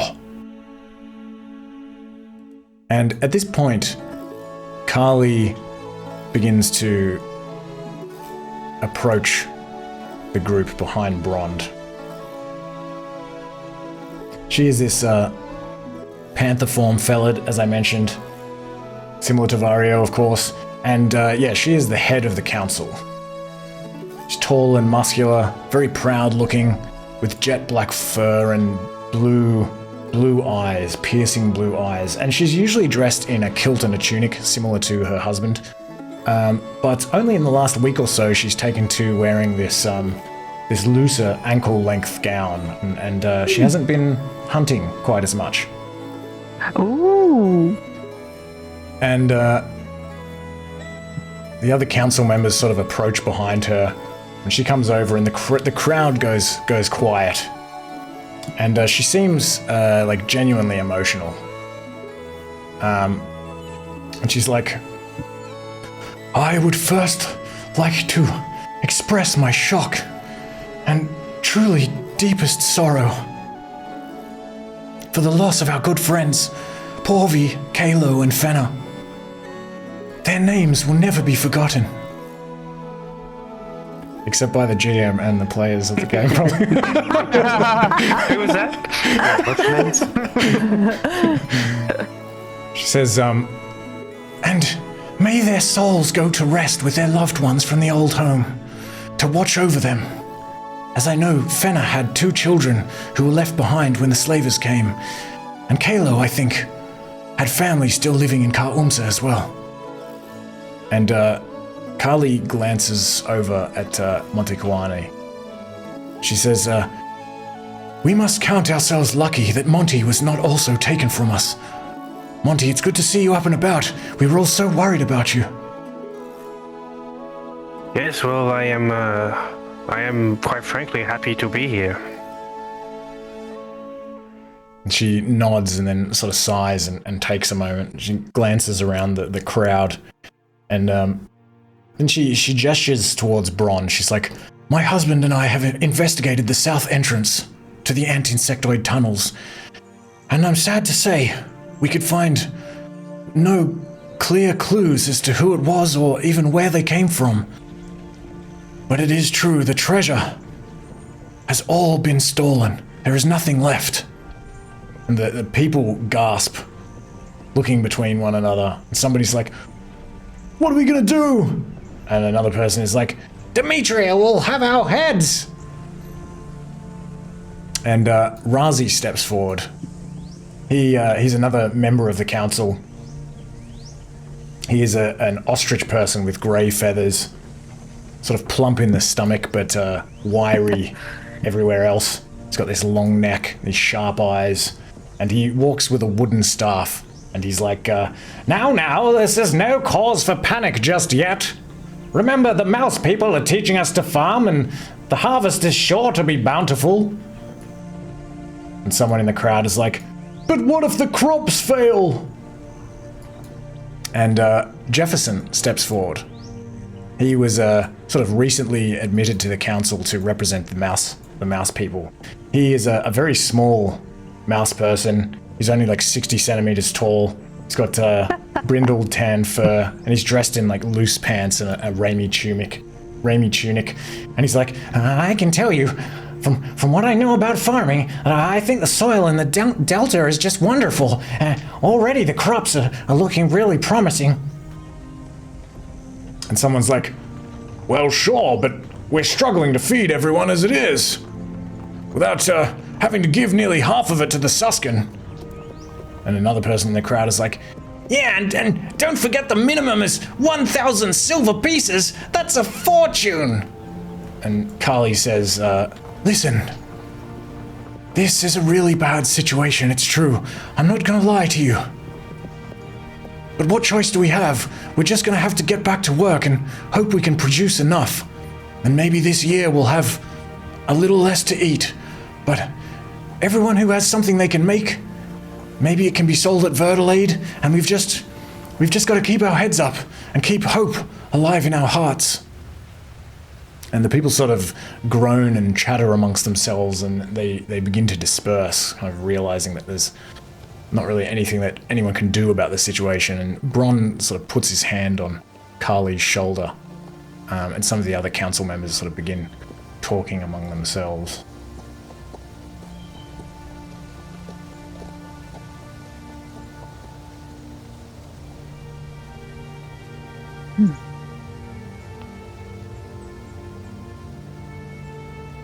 What can we do? We don't know who's taken the treasure. Would there be any way we could find that out? I was just thinking Monty's going to have to get a new job. I think he's out of a job. Or he's going to have to pick up some extra shifts if we're... It's okay, I think there is a hazard pay. Ah,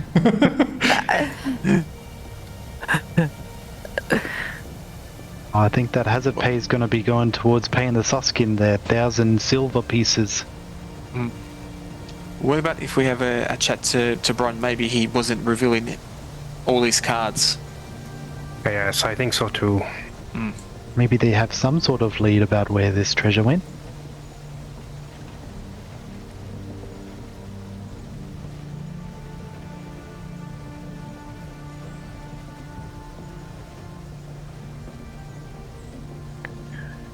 Hello, councillors. Sorry to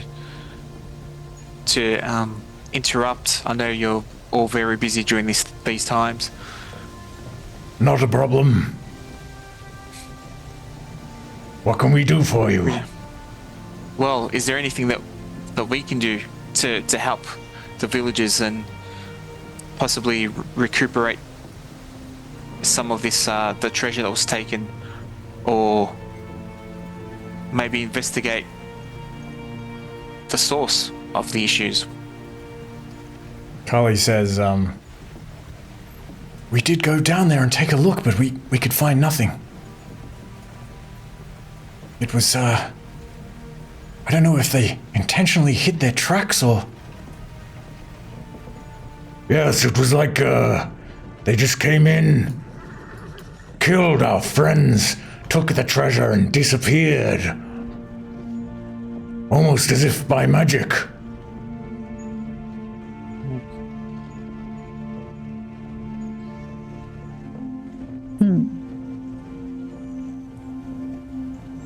And it must have seemed like there was quite a few of them if they've taken out the majority of the guards without any warning signs. That does sound like foul play. Yeah, and if no one else is hurt or injured, it's just these guards. It looks like they knew exactly where they were going. Indeed. It would seem almost as if they knew where they were going. Perhaps...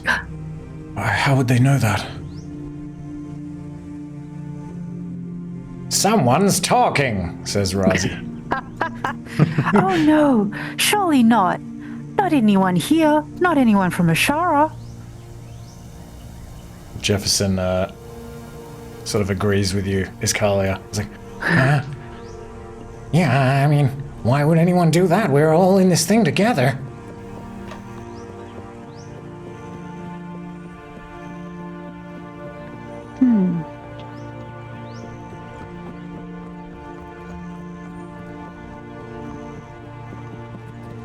And there was no there was no tracks leaving the south entrance. It was covered up, as you say. Like We could not find anything. There was, well, obviously there had been some kind of foot traffic, but there was nothing clear about it, and we could not see where it went, or what kind of claw was responsible for it.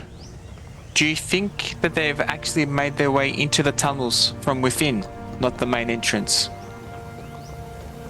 Ooh. Carly says, well, we have checked. She kind of turns to Brond. You have checked, haven't you, with some of the warriors? She turns to Monty as well. Oh, I just realized your token says Nick rather than Monty. Hold on.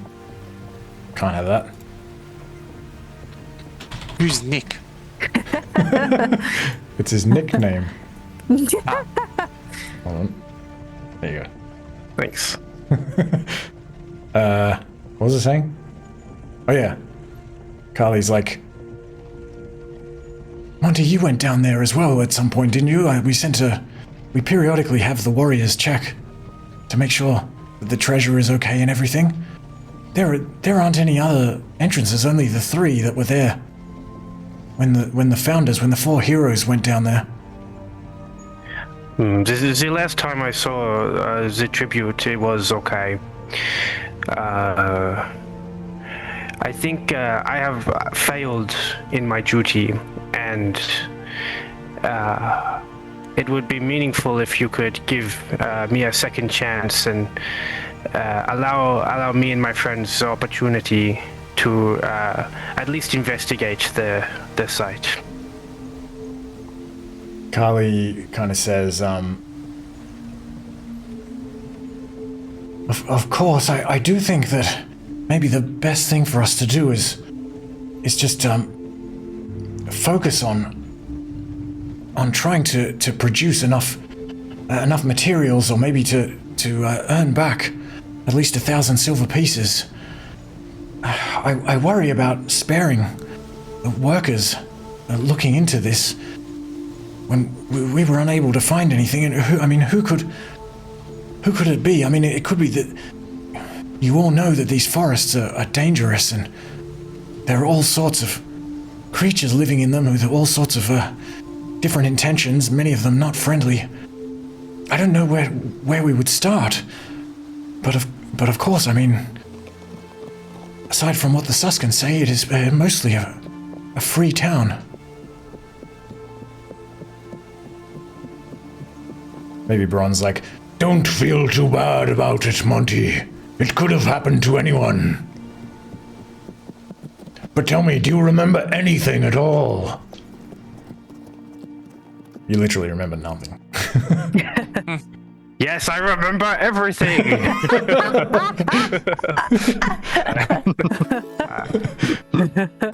Look, I wish I could. I wish I could give you anything as the only survivor. It is a tragedy. That it is.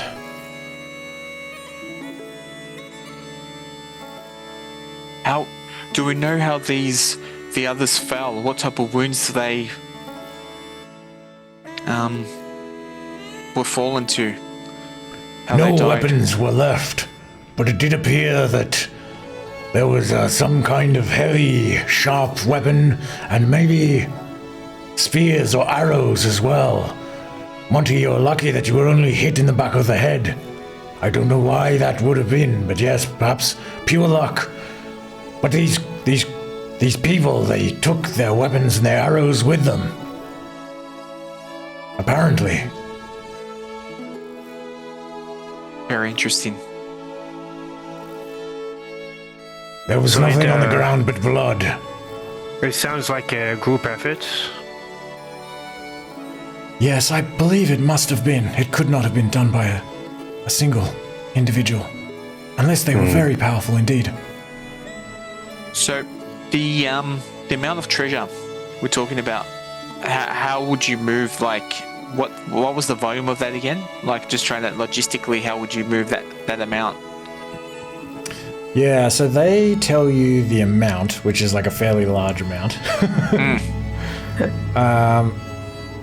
And there would have been a lot of gold. There was also a chest.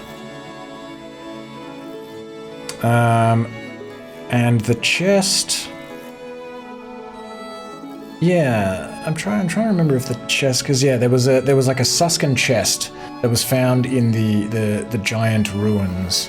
And I guess it would have been there as well. So, yeah, Brond says...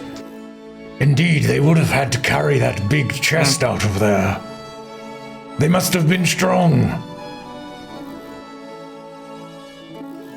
And quite a number of them. Carly says, unfortunately, we were all celebrating, and I guess whenever it was that they knocked you out, Monty, I guess they had a number of hours. But like you've suggested, it's as if they knew. They knew we would be celebrating. They knew where to go. They were hiding their tracks. It really does give me pause. I mean metaphorically.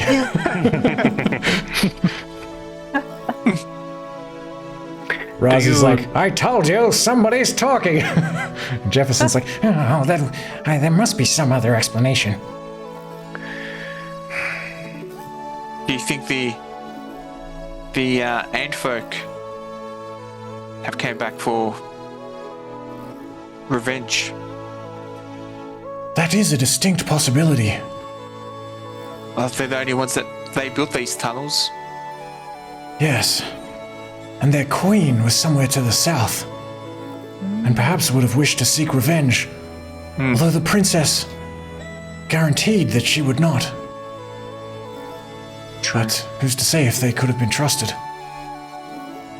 Probably not, is my intuition.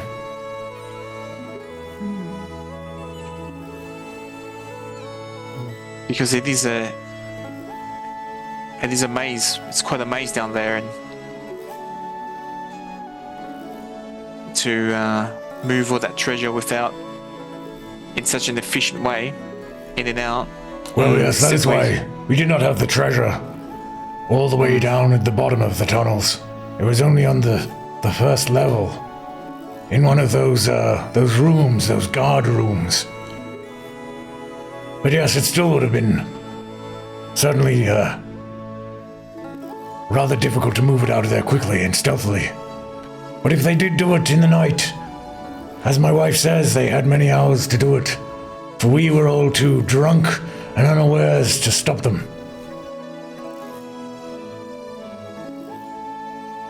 If it was motivated by greed and wealth, the only group I know are the suskin. Could it have been they took their tribute to force us to create a second one?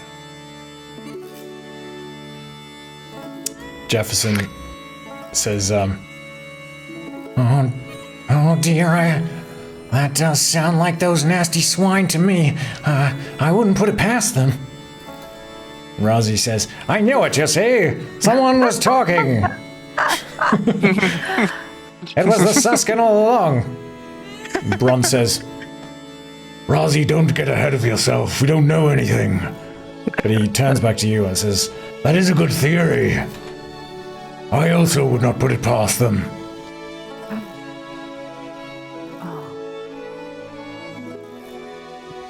I could ask my friend, Vidalakis. I can't imagine he would have any hand in such a plan, but maybe if he had heard anything about it, he would know. And he would tell me. Surely.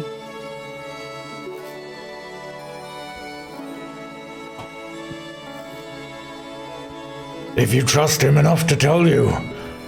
Although perhaps asking him will alert them that we are suspicious of them. Yes, I might put yourself also in danger, Izcalia. Yes, if they truly did do it and you come asking questions, they might do something, to stop the questions being asked. Maybe not best to ask them about it at this stage. Okay. I trust, that's probably wise.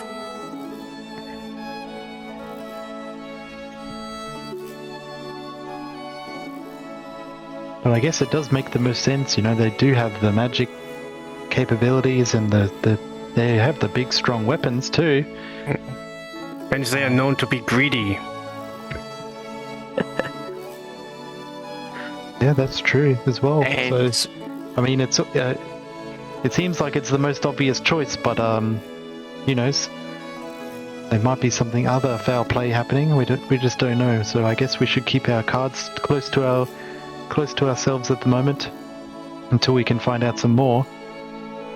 Because I don't know about you, but I've seen that Lexitor carry around that staff before with the the body parts, and it's a bit scary. So, the celebration the previous night, is that who celebrates that, and is it something well known, or is it just within the Suskin, or is it generally throughout the other villages who also celebrate the summer solstice? So where most of you are from, well, there would be different calendars. Some of them would be like lunar calendars even. So the seasons are much more pronounced in this part of the world. But it's not just the Suskin who celebrate. It would also be the mouse people. Being sort of in tune with the environment as you are, and with the gods, I think it's generally sort of accepted that there is this important change in the seasons already. Okay. So maybe the mouse people and the Suskin both have sort of told you about these celebrations, and you also know that the people of Verdalade celebrate the solstices and the equinoxes. Okay. So yeah, it's kind of something that the Asharans are adopting, but it's not just the Suskin. I was just trying to work out if it was something that was isolated to our area that only we would know that night we'll be celebrating, or if it's widely celebrated. Yeah. You don't know for sure because you don't really know much about what's going on in the Ghost Vale. You've never sort of explored it other than when you had to move through it for survival purposes. But you do know that Verdalade celebrates these things, and so do the mouse folk. Is Lexitor Ophis the key authority figure representing the Suskin in this town? Or is that Vidalakis? No, so Vidalakis is the healer and the alchemist. Lexitor Ophis Glossa is the head Lexitor, the head teacher.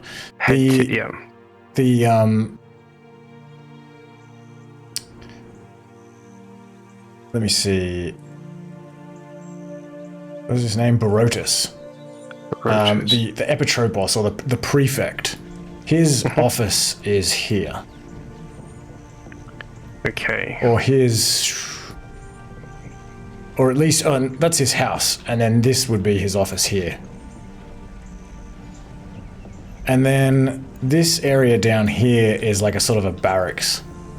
Yep. Where these like Suskin soldiers are staying. Okay. In the age that we're living in, is there like written language, and I guess I'm asking, would there be a paper trail if this has come from higher up? Yeah, so there are wooden and clay tablets, and they also have the technology of slip books. So these little pieces of wood, little strips of wood that are kind of tied together, and you can roll them up like a scroll, and so that can be used to they can write on that as well. So yeah, there is writing.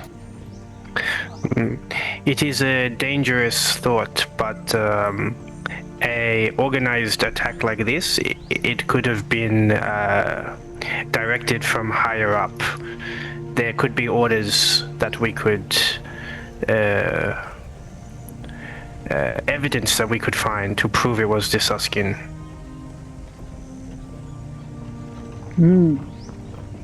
Yeah, But it is a dangerous thought. There's no doubt that this was definitely a very organized event that took place. So it's definitely not to be ruled out the suskin, or like you said earlier, the insectoid having their revenge. Well, the other thing is, with the suskin, we can approach it along the lines of they won't be collecting any harvest and or treasure, and who they believe they might have taken the treasure, to check their thoughts. Maybe we ask them to help investigators. It's their money that's gone missing. That they'd be losing. That's a good idea, I think. Yes, we can see how concerned they truly are. And also, we did mention that the majority of us weren't drinking too much last night.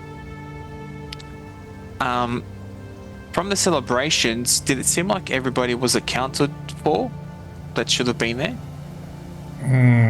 It probably would have been too difficult to tell because there's a lot of people. But at least you didn't notice any particular person that was like strangely absent. I'm more thinking though there might be 100 soldiers and maybe only 50 of them were there.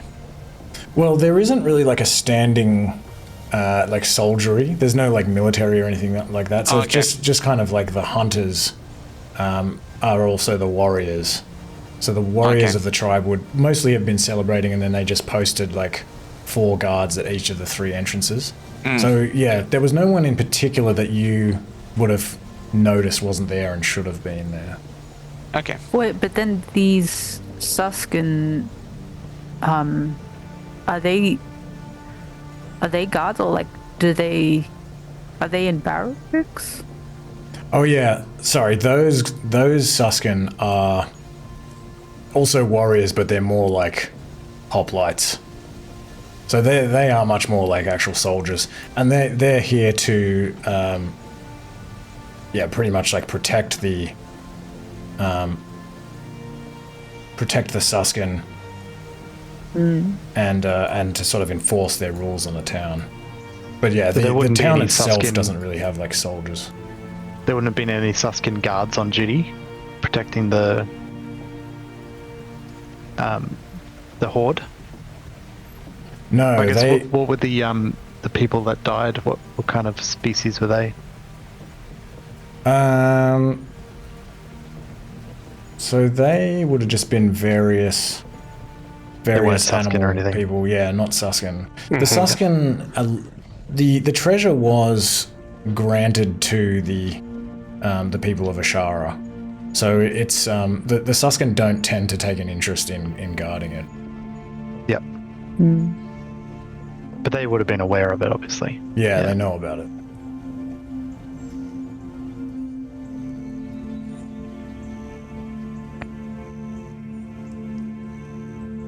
Yeah, like you said, Monty, maybe we should bring it up with the suskin and see what their thoughts are on it going missing. Yes, I think so. They might be a bit concerned if they can't. Maybe they get a bit concerned we won't be able to pay our taxes on time. Should we talk to the professor? Yeah. Let's see what he says. Sounds good. All right, so you can head over to speak to. So do you mean the Lexitor? Lexitor, yes. Okay. Yes. But maybe let's take a 5-minute break. Okay.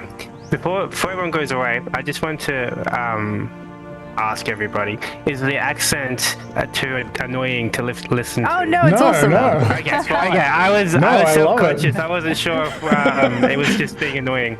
No, it's awesome. I man. love it Alright, when no I'm not the worries. only one doing like stupid accents. Okay, perfect. I love it. Not that it's stupid, but a lot of mine are. Oh dear. No, it's good. Okay, good to know. Just for a sanity check there. No, you're good. And Chubbs, are you also doing Yeah, South African? I'm butchering like a Kiwi type accent. Yeah. I can hear you My butchering it. inspiration was Beached Whale on Beach Days. Oh yeah. An old cartoon. Yeah. Yeah. What do you? Oh, was it? What do you eat? Plankton, bro. Yeah. Eat plankton. Oh, Yeah, I don't mean, eat like- fish.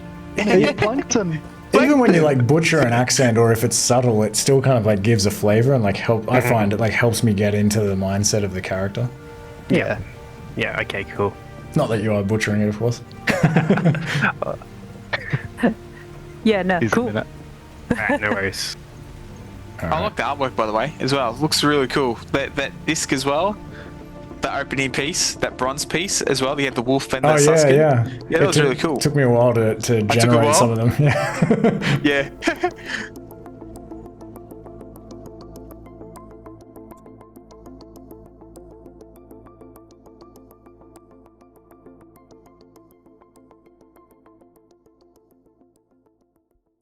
Yeah, so maybe at this point, as you sort of make your way over to the Lexitor, he is over here and he's having a conversation with Vidalakis. I think Vidalakis like lives maybe in this like little hut here, and he's got this little herb garden in amongst these trees and things. And Vidalakis is kind of like bending down and sort of clipping a few different herbs and putting them in a pouch, and is sort of listening while the Lexitor speaks to him about something as you approach.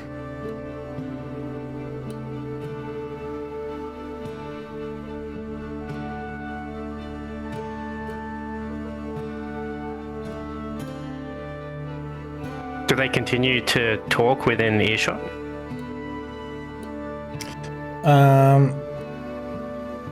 If you do you want to sort of try to approach in a more stealthy manner?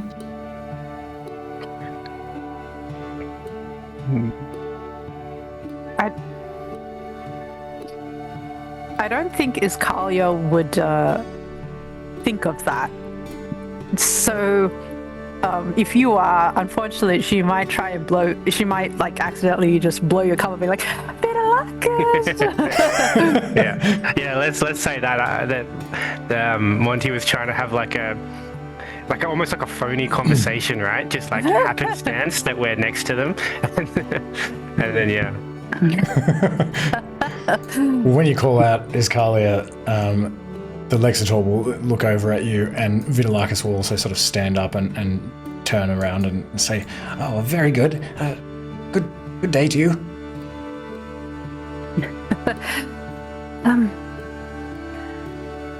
Vidalakis, we were just talking about all this terrible theft that's happened, and what we're gonna do about it. We're also worried that we're not gonna be able to pay the taxes, and Yeah, it's what do you? very, very bad business. He kind of wrings his hands a bit. Maybe he puts his like sack that he's collecting these herbs in on the ground as you come over, and he's kind of standing there wringing his hands, looking a little bit anxious, like, yes, very bad business indeed. Do you think that the Suskin would give us maybe some more time to collect or get these taxes together or something? And she's maybe directs this question towards Ophis as well to see his response. Yeah, Ophis is like, he sort of frowns and he says, You remember Demetria of Krona, the High Priestess, the Eparch of the Ghost Veil? She's not exactly the type to be patient.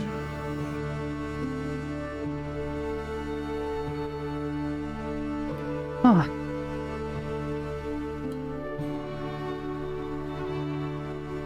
Vidalakis says, "Oh yes, what could we do anyway? I mean, we're simply servants here. I mean, perhaps you could speak to the Epitropos." The Lexitor sort of looks sideways at Vidalakis when he says that. Yes, I suppose.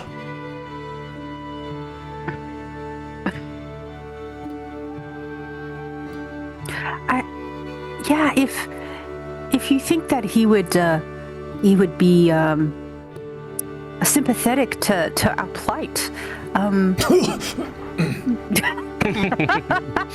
Or maybe if we could request an audience with him to explain the situation that we're in. As you can see, it was ready for payment, and it just happened to be raided by unknowns and not leaving a trace, which is quite out of the ordinary. Someone who takes their own arrows with them after a raid. The Lexitor says, Indeed. It is quite out of the ordinary. You're welcome to go and try to speak to Barotis. If you just go and see Ismail over there. He points kind of down this path, and you can see in the distance this little house, and you see kind of from where you are pretty small just silhouette of this Ekin, this echidna folk, who sort of stands guard at the Epitropos' home. And Lexitor says, I believe he's at home today. Well, he's often at home. Rather than the office, if you take my meaning. But yes, there's nothing stopping you from going over there and speaking to him. Vidalakis is kind of wringing his hands again. Yes, good luck. Is his wringing of hands suspicious in any way? Not really, it's kind of his way. You know him. Okay. He's well-meaning, and you interpret his behavior to be more empathic than suspicious. Okay. But you can try to scrutinize him a little bit more if you want to. No, I do not scrutinize. What are your... Oh yeah, so you... I am naive. You're naive. Nice. Well, Monty might interpret Vidalakis' expression as slightly differently, and just say, "Is there anything you are not telling us?" And give him kind of a bit of a stern guard. I don't know, between a stare and a glare, maybe 50% of the way. He looks over at you and sort of raises his eyebrows. Oh no, I just I mean, have you never spoken to a Barotis before? Well, I don't know if he'll be particularly interested. That's all I mean to say. Well, there is only one way to find out. But you can also, if you wish to, Monty, you can try to scrutinize him a bit.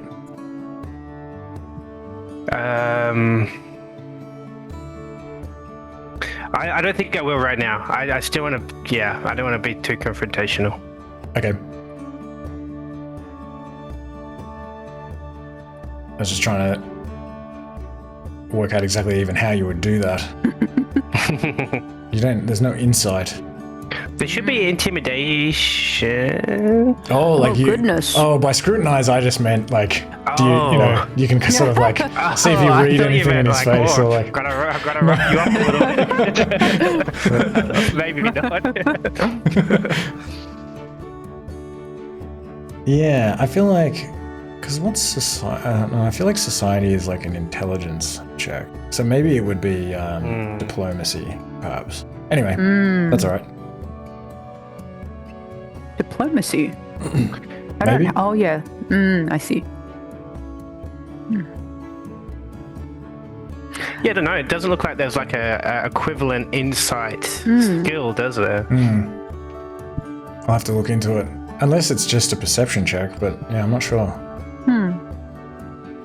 There is a in the like the GM screen actions, basic actions. There's a sense motive. See if a creature is lying. Apparently, it's just an action, but it doesn't say anything else about it. Does it give him like a no modifier or anything? No, it just says sense motive, one action, concentrate, and secret is in brackets. See if a creature is lying. Yeah, right. Doesn't have any.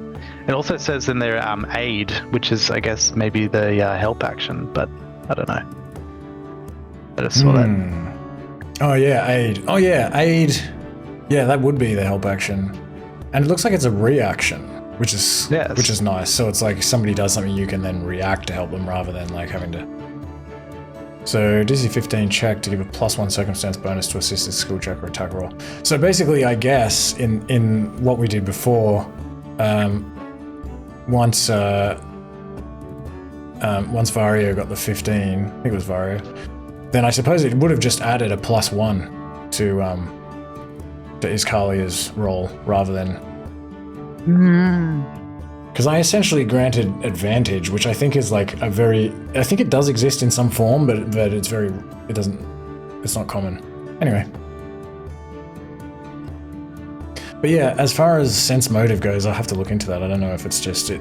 Yeah, the fact that it takes an action, it makes me think like you would do it in combat. It's interesting that it says secret. Yeah. Maybe it just doesn't specify because it just comes down to a GM DC. So. Makes sense. But yeah, if anyone wishes to scrutinize either of these portly fellows, well, Vidalakis is not exactly portly, but the Lexitor certainly is. Give me a whatever it was. Diplomacy check. Is anyone trained in diplomacy? No, sir. No, we're not diplomatic people. Got a big fat +0 to that. And I was trained, but as an obedient young lady. Very good. Not Very good. scrutinized. I like it. Try not to scrutinize. Yeah. Maybe it's for another venue. More. I will roll a diplomacy check for just to try and see if I can garner anything further. All right. I cannot. Oh, you rolled it privately, so I actually couldn't even see it. Okay, it was a 6, but I'm not sure how to. Hang on, it was a 6. Yeah, you Oh, you can change the... Oh yeah, sorry. Yeah, it was on self roll. Yeah, you don't glean anything, garner anything. Okay.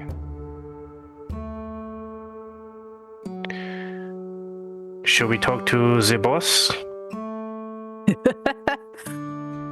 Yeah, I'm sure he'd want to speak to us. Get this sorted. It's his money that's gone after all. Well, exactly.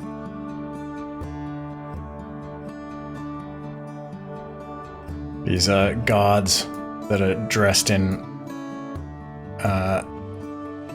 like bronze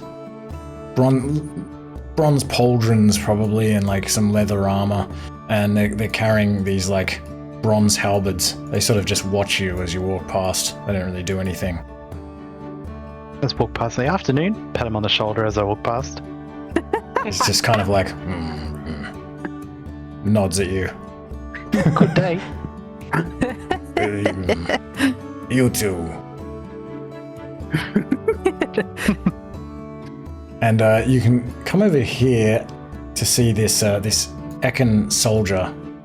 He's also a scout, and the Ekin are allied with the Suskin, and have been ever since you've been in Ascentus. And he is, pretty much as you see here. He's not really decked out in so much bronze, mostly just a wooden shield and a sword, and wearing like furs. And he sees you coming, and just says like, Hello. Hello, Ismail. We're hoping to have an audience with the great Barotis about this thievery that's happened and murder. Okay, I An can. attempted murder. Yes, I heard about this. I can see what he is doing, but he is. Well, I can tell you that he had quite a lot to drink last night. I don't know if he'll be in the mood for talking, but let me just have a look. He'll sort of open this like wicker door in this. I guess this sort of like. Oh yeah, this is like a wooden building. I think these buildings actually would have thatch roofs, but the walls would be mostly wood. And he'll sort of open this like thick wicker door, and it's not locked or anything, and have this brief interaction. He's like, "Sir, are you there? There are some Asharans here to speak to you." And you hear this like, "What? Ismail? What? There are some Asharans here to speak to you. Go away." Like, turns back to you. He's like, he kind of turns back. He's like, "Sir, it is about the stolen treasure and the murders." And you hear this like, "Okay, give me a moment." And Ismail will sort of close the wicker door and sort of turn back to you and step aside. He's like, "Yeah, he shouldn't be long."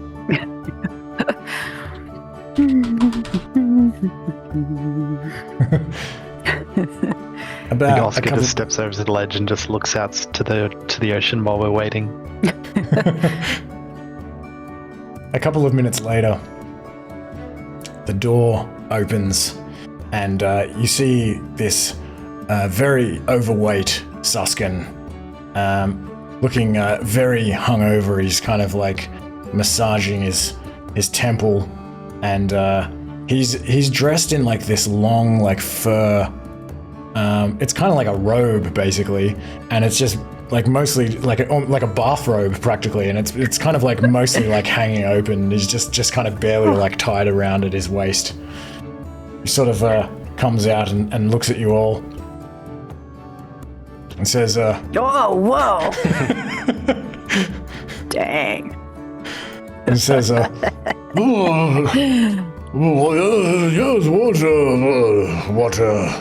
what do you want?"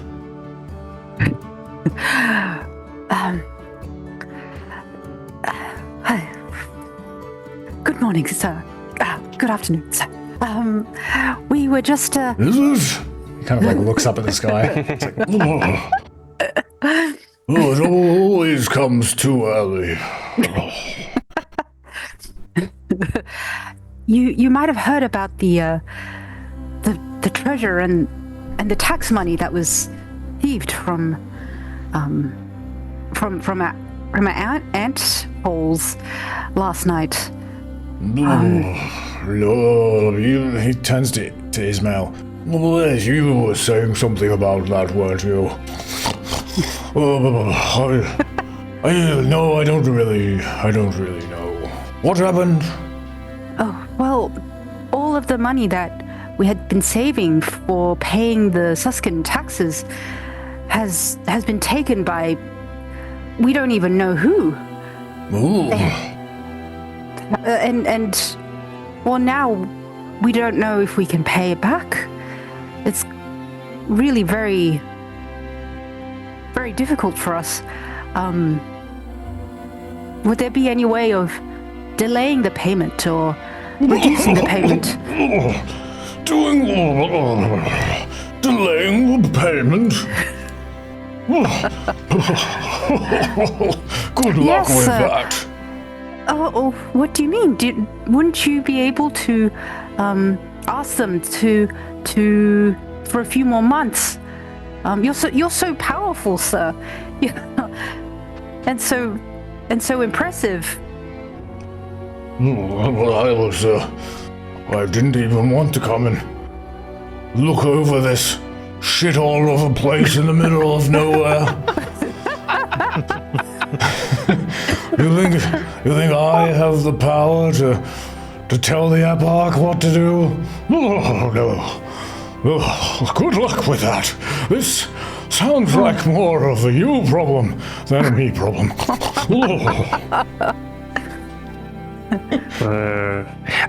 Monty would kind of like to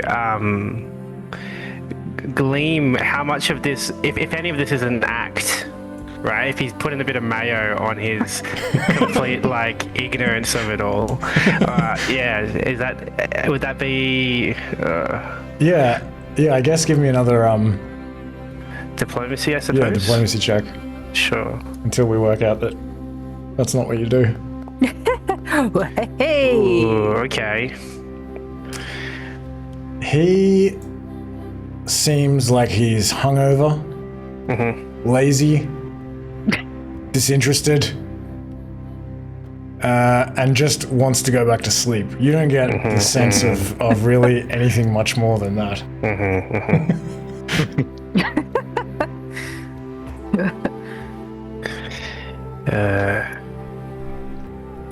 I'm not sure if there is much to discover here.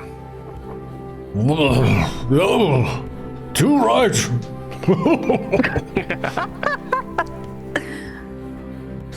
What about, hi, Oskar, your majesticness. Could you perhaps maybe consider a thought of maybe, I see there's a bunch of, you got your guys out the back there. Maybe we could use their help to maybe find where this treasure's gone, seeing as it is kind of your money to begin with. We would just want to get it back for you. Oh, alter the question. Oh, I don't see what this has to do with any of us.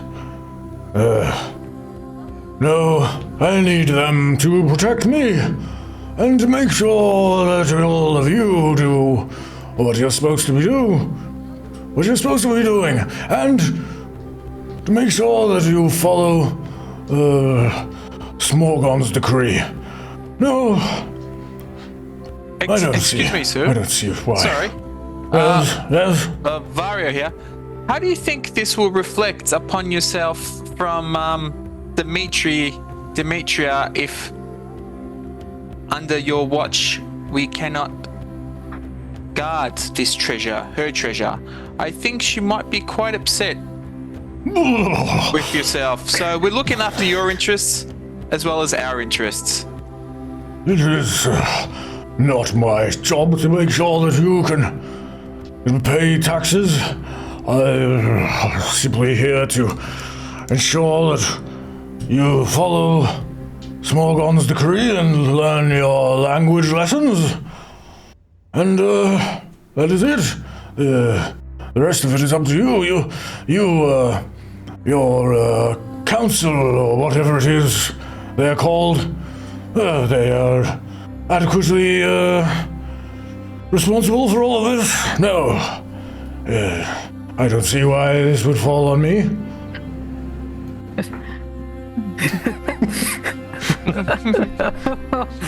And if we cannot afford the next payment?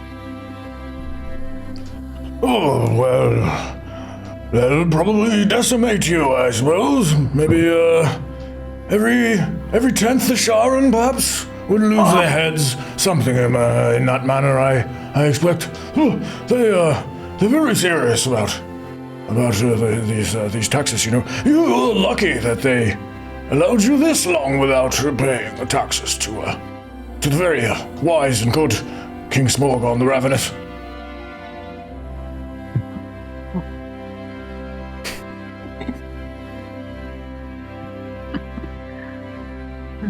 I do not like you. Oh, He raises an eyebrow. Hit his head. He's hit his head. Are you having those visions again, Monty? Oh, they're not real. They're not real. He wasn't talking to you, Barotis. We'll take our leave. Bowing. Just heading out. See that you do. I have important work to do. Ismail! Ismail kind of turns back to him like, what is it, sir? Make sure that no more of these furry Asharans bother me today. I have to return to my studies. Okay, sir. I will try not to. Does that mean I'm okay? I just don't have fur. Fur, feathers, we're all the same to me. Okay, yes, of course. He sort of turns back and like slams the door. Ismail's like, I am sorry, what can I say? He's a busy man. How was your night last night, Ismail? What did you get up to? The master let me have a little bit of his wine, but otherwise I had to mostly stand here. It was okay. It was a nice night. Well, I am glad you enjoyed. Excuse me. I am glad you enjoyed it. Yes, you know, it was not bad. Do these buildings have windows along the side of them? Yeah. These main structures? Yeah, those are the classrooms.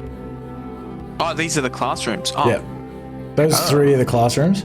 This one? And this is the Epitropos' office, where you know he's not present. And this is a cell. Is there like bars, or is it easy to see if it's occupied? So this is wooden walls with a thatch roof, and there are no windows, and the door is also wooden. And it is sort of tied with a thick knot. And can I ask, with the Echidna folk, where does their allegiance lie? Are they, do they work in tandem with the pig folk, or are they one of us? Yeah, they One of us. they are allied with the pig folk. Yeah, okay. Yeah, I'm trying to think like how much. You can give me a. I think this would be a society roll. You can give me a society roll if you want to see like what you know about their relationship. Yeah, good idea. Hey. All right. 17. So let me see.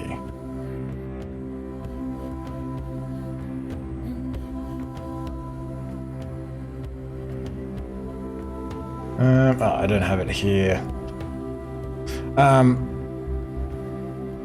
You know that, like, as you've heard, the Ekin were defeated.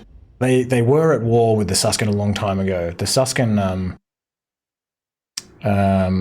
sort of conquered their queen and her army at their city-state, which is known as Queenspire. Their queen is Queen Moglu, and they sort of surrendered after a prolonged siege. But that was like many years ago, and since then the Ekin and the Suskin have sort of, they've been working together since then. That's probably all you know, but you would have heard some of those things, I think, like from the soldiers and maybe from people who have been to Verdlade.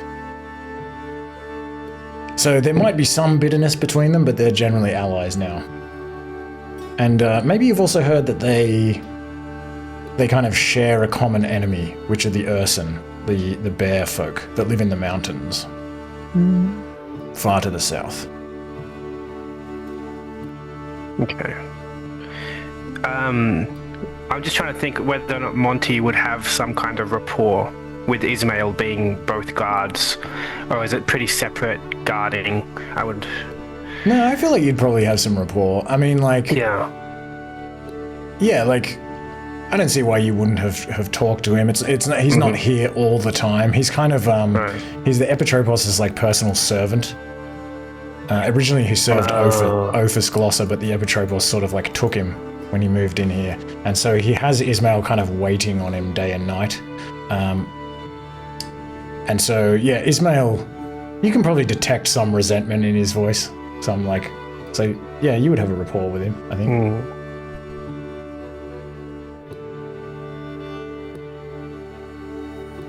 Yeah, I might go over and just strike up a quick conversation.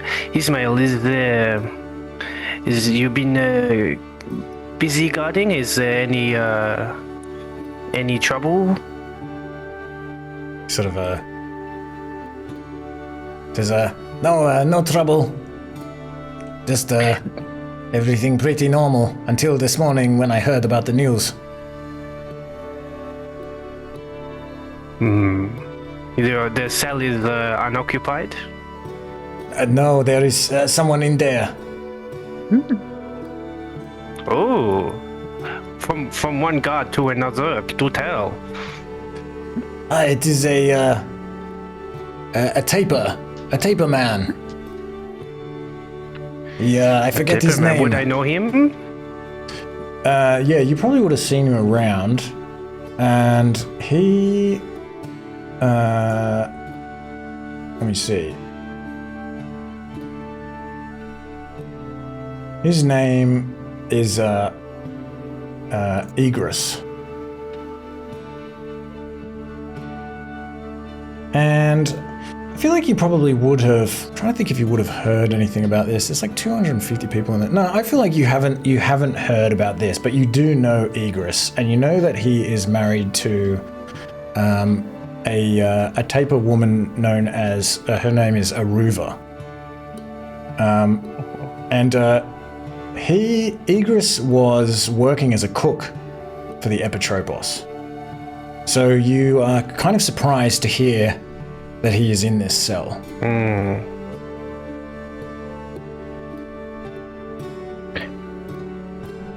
What did he do to end up in the cell? Apparently he stole a gold ring of the Epitropos. Oh. He denies it, of course, but Barotis does not believe him. He kind of like glances at the door that he's standing next to, and he's like, and neither do I, of course.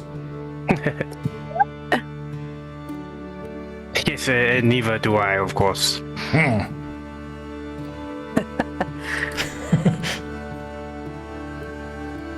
But yes, it is not looking good for him. He will probably have his hand cut off in 3 days' time.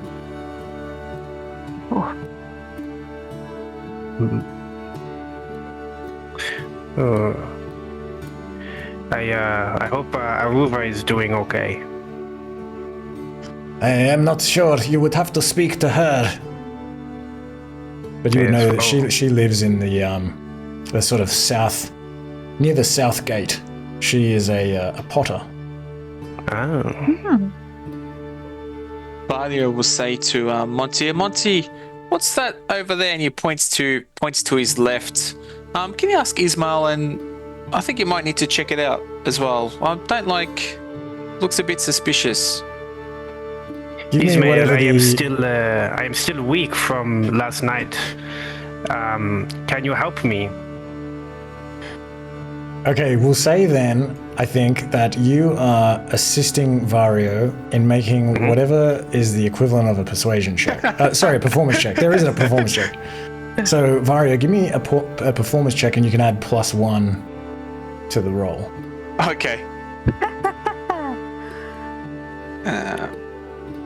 And, I think Ismail is like...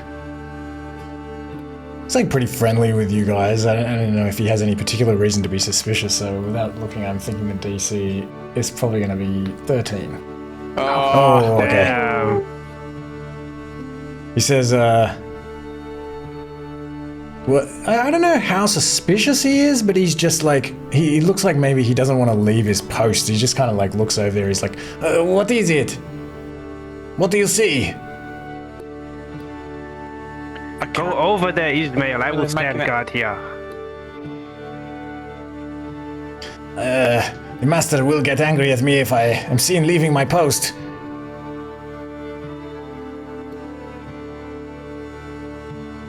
I'm sure he's wide awake at the moment.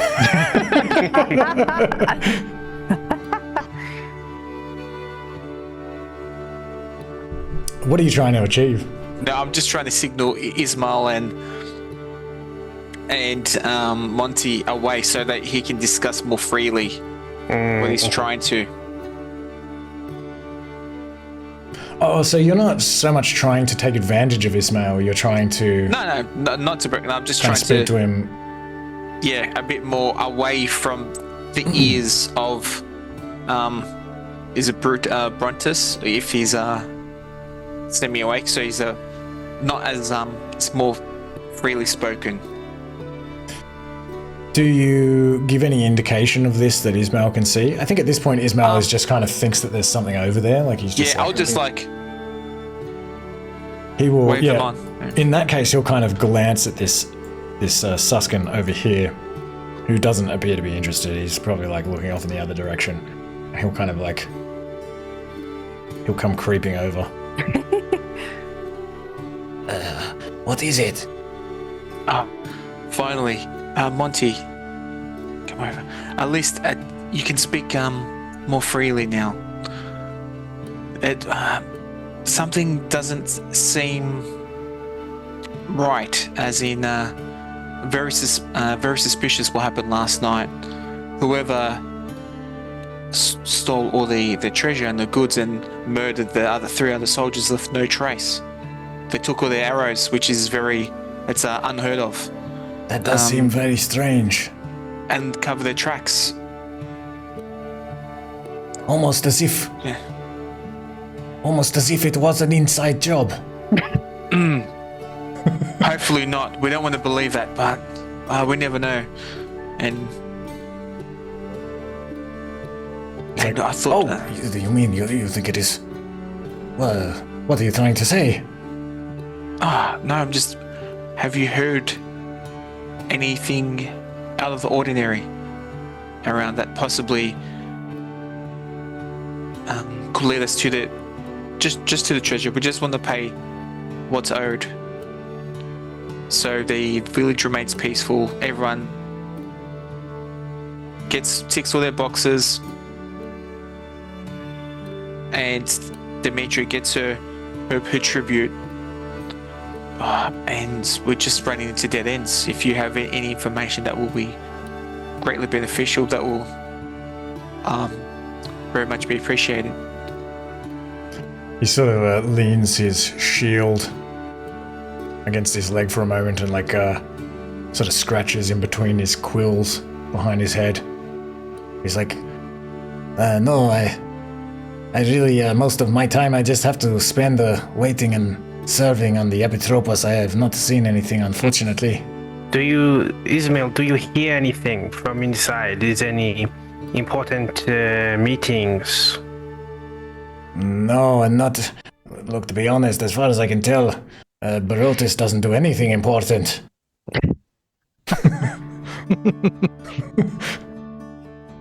But no, I have not heard anything. And anyway, even if I had... Well, no, I mean... It seems like you think it is us.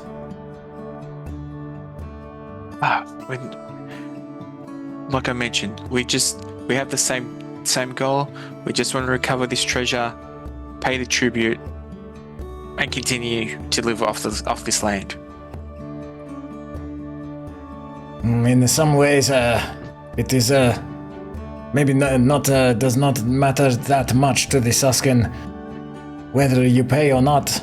Well, I suppose it is in their interest that you flourish here, for you are building this hillfort, which is in a strategic location. They could perhaps use it for the military against the Heron. I do not know. I don't know about these things. I am only a servant. But I do not think it will matter to my master that what happens. You might be on your own with this one. We appreciate you hearing us out. And our forefathers did have quite a rapport with the Ekin as well, so that's why we've came to you to speak in confidence.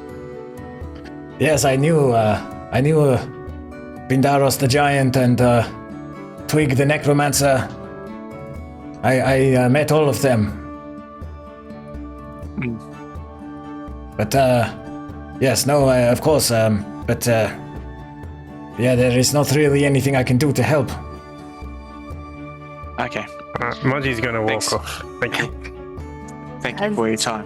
Oh, As they were talking to Ismail, Izcalia is just going to whisper to Oskar, I don't think Barotis is actually studying in there, you know?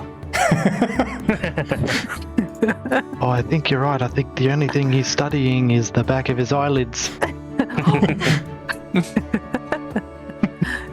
We're probably like maybe having a conversation, sort of purposely blocking the line of sight from this guard. Maybe just talking amongst ourselves. Yeah, he probably glances over at you and then sort of looks the other way. But maybe you can see his ears twitching, like he's trying to listen. well, do you think it's worth checking out the south entrance? Where you're posted. Possibly we might find something, and we could talk more freely. I think that is a good idea. This is a dead end.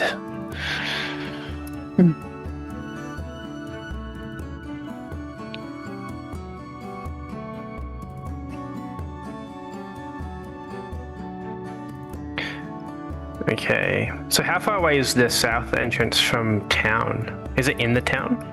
So the south entrance is here. Okay.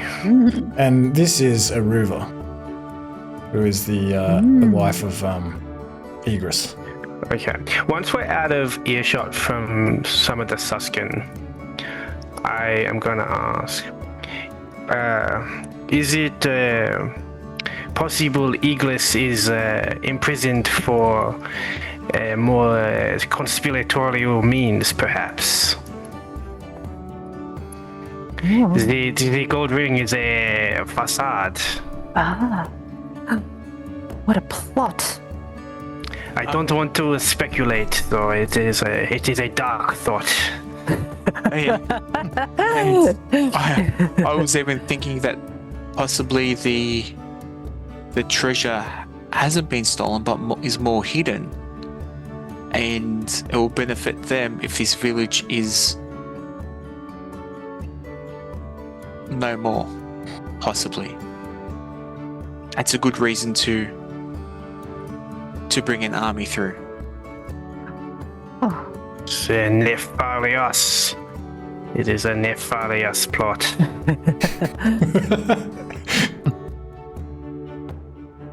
But yeah, I think we should ask Egris's wife about it all and see what she thinks.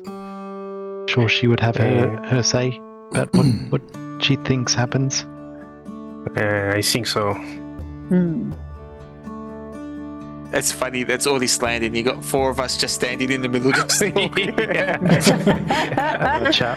Well, there's also like a bunch of other people around, but these individuals that you can see are sort of individuals that you would know.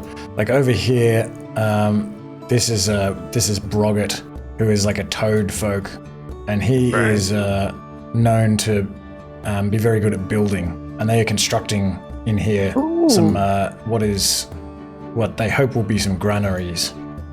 Oh. Nice.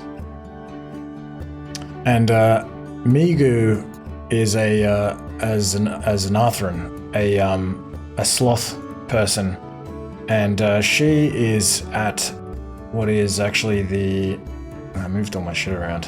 This is like a sort of a forager's distribution hut. So like a lot of the foragers sort of collect food here in baskets so that it can be like distributed to the herbivores and the omnivores. Some of it's given away for free, and then like some of the extras, if there are any, have to be paid for.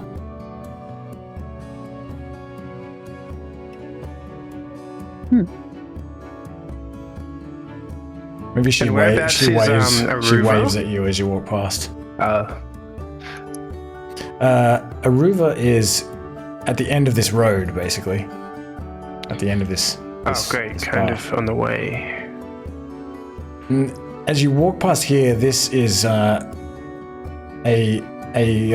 home and a hut that has been set up by Sherman. Sherman is like a turtle person, an archelon, and he was a fisher, but he had his hand cut off by the suskin because he's sort of a thief. He was stealing from them. And he has been selling fish out of here. He kind of is in command of the fishers. And this other character who's this like white feathered eagle folk named Igork. He's kind of almost like Sherman's heavy. They're like often like not particularly nice or trustworthy to people, and they demand payment for their fish. They won't just sort of like share it with people.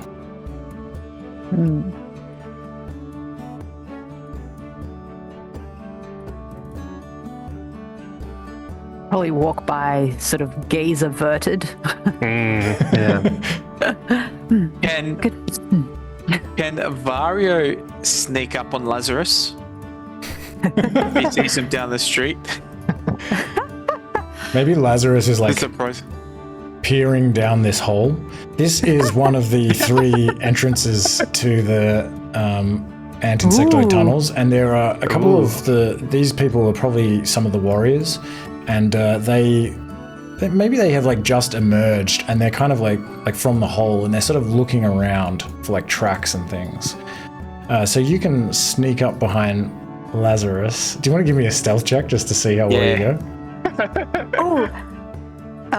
Can I, if I see what Varjo is doing, can I sort of, I don't know. Lazarus is looking down the hole? Yeah, he's kind of looking down. Okay, never mind. I won't do anything. I'm afraid I'm going to scare him into the hole. DC will be 6.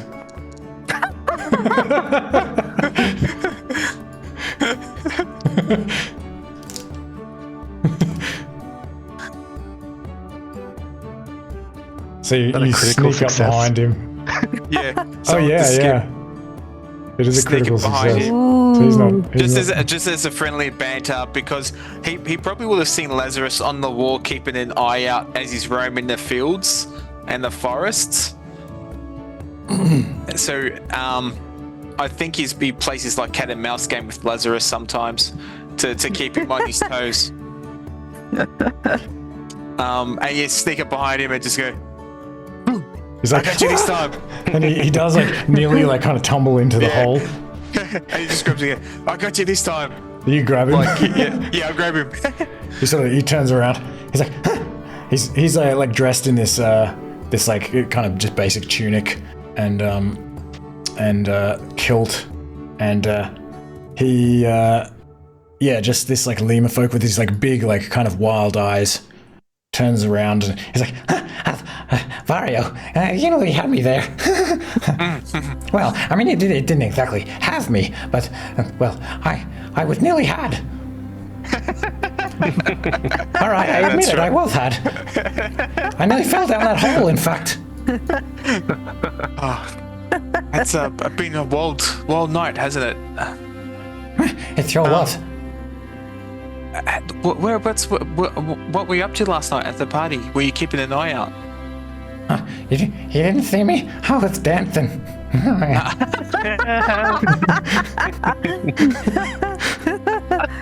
Love Lazarus. Yeah. Oh, good stuff, Lazarus.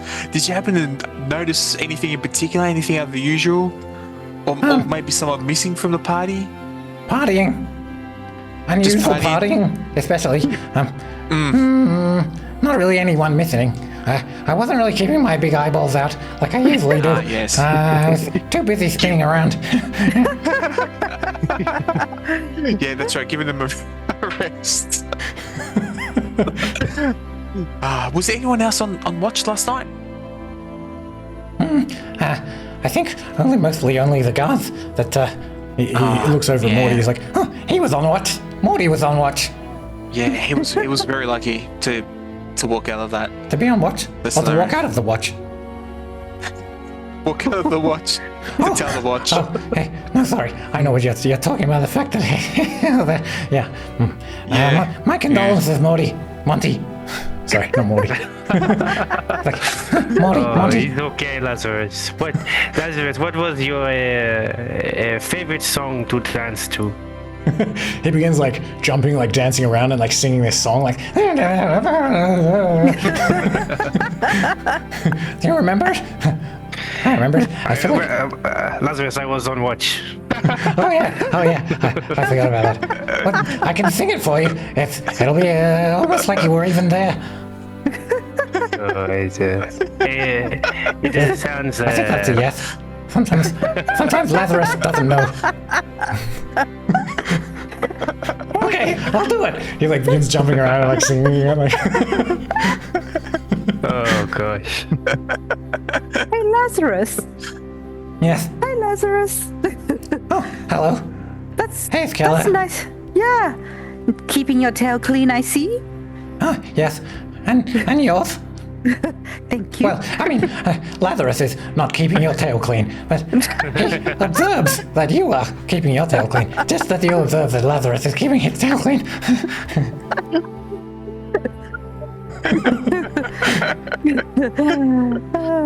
Lazarus. Have you got something down that hole? He says, I was just trying to help look for any evidence of anyone coming through here. Did you see anything with your big eyes? No, only a hole.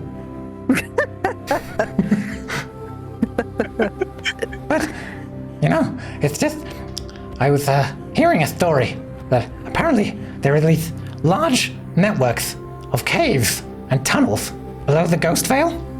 Did you know? Where many evil things live. Trolls and insectoids and aberrants. Even. And apparently there's treasure down there, if you know where to look. Although it's really dangerous. But that's why I was just thinking that it wasn't funny that there was treasure in the holes under the forest, and there was also treasure in our hole. Well, up until this morning. Sorry, Monty. It's okay. If I am picking up your drift, we can perhaps replace one treasure with another. My mind went to the same direction there, Monty. Replace one treasure with the other. Yes, That's an excellent idea. It is your thought, Lazarus. It is your thought. You should be proud. How did you get my thought? I'm only joking. I know that you couldn't have my thought. But it is a good thought. I agree. It is a good thought. I don't know if I really did think the thought, but I'm glad that you thought the thought. And you think this tunnel here may lead to such treasure? It did lead to the treasure. Well, until this morning. Sorry, Monty. Well, this led to our treasure. Yes. Not connected in any way? I don't really go down there. It kind of scares me down there. But not that I know of. I just heard stories, from people that had been to Verdalade, that But yeah, there are these caves and tunnels in the forest, and I was just wondering what it would be like down there. But yeah, apparently there is treasure in those holes. It is a good thought. It is a good thought. Good job on that thought. Oh, good job. Good job, Lazarus, on my thought.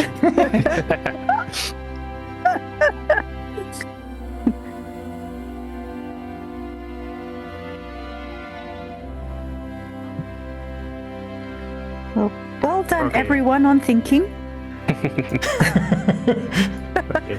But maybe we should head to the south gate. It was lovely to see you this morning, Lazarus.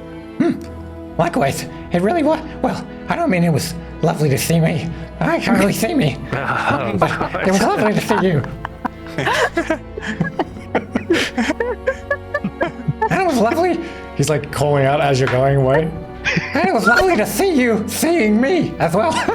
If you know what I mean. Anyway, have a good day.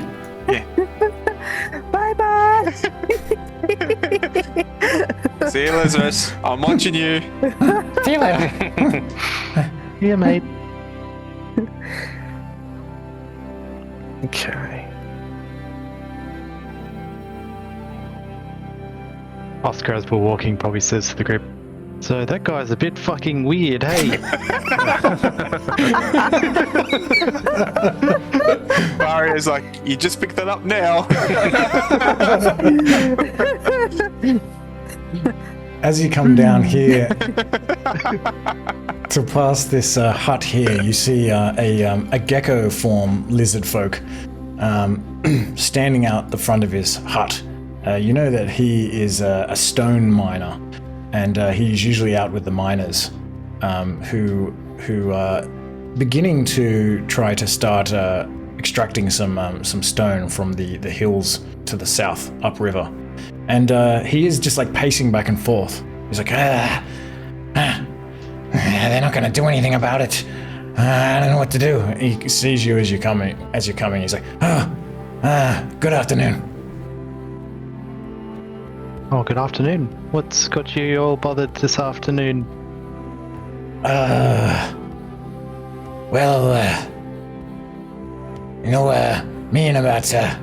Me and the other stone miners, we were, don't worry about it. Yeah, it's...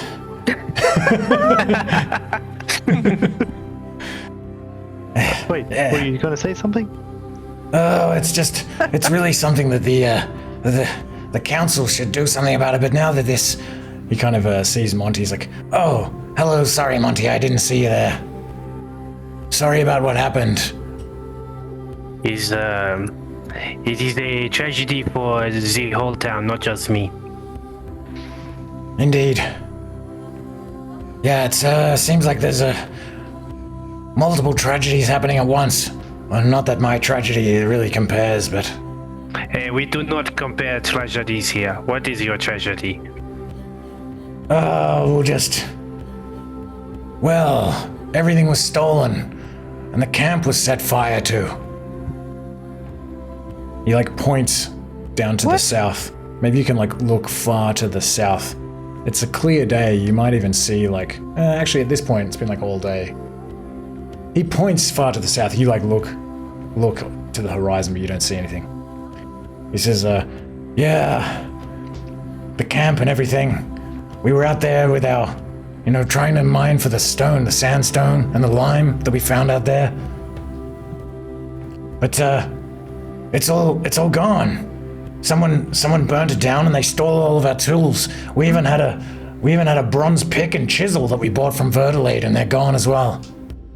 I complained about it to the council, but now that the treasure's been stolen, everyone's forgotten about it. When did this happen? It happened 2 days ago. I told them about it, and they were discussing what to do about it. Did you see the culprits? No. Did they leave any trace? only the fire. Everything was burned. I mean, it happened overnight. We went there the next day. Well, that was yesterday. When I say two days ago, I mean 2 nights ago. But yesterday was the Midsummer Festival, and the council said that they would look into it on the morrow, but then now this treasure's been stolen, so I'm kind of just like left hanging. But, you know, I don't know, you know, I feel like we could make money by selling some of the stone in Verdalade. It could even contribute to helping with this missing treasure issue. Not to mention people are still using it for hearth slabs in the houses, and the sandstone's perfect for grinding stones and tools. The mouse people say they know how to make sturdy houses with stone as well, but yeah, none of the miners know who it was. I've asked all of them. Nobody saw it, or at least they won't admit it.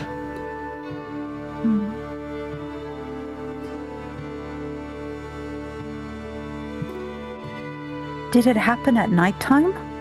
Yeah.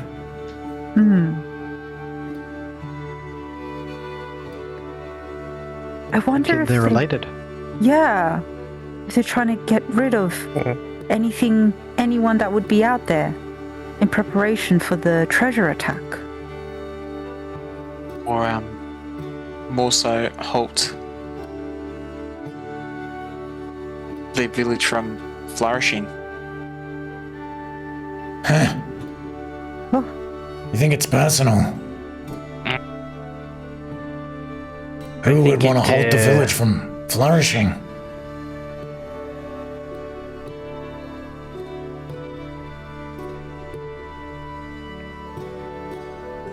Well, it's interesting you say that, though, because apparently the foresters are having some kind of trouble as well.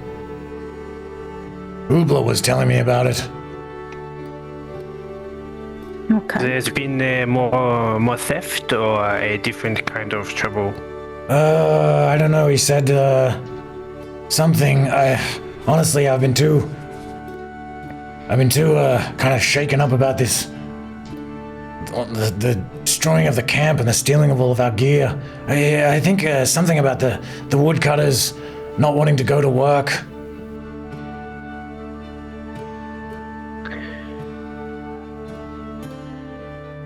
Well, we have the best interest of the town at heart, and from the sounds of things, we have a very busy day today. And yes, if we have time, we will be happy to look into your problem. Monty, you and Varjo both. I would, of course, I would appreciate it if you looked into this for me. I mean, it really is important that that the warriors do something about this. I mean, first someone's messing with our mining operations, and now this treasure is stolen. Yes, it cannot stand. It cannot stand. Somebody has a stranglehold on this village at the moment, and I think we need to put an end to it. We think it might be Lazarus might have something to do with it. Don't say that.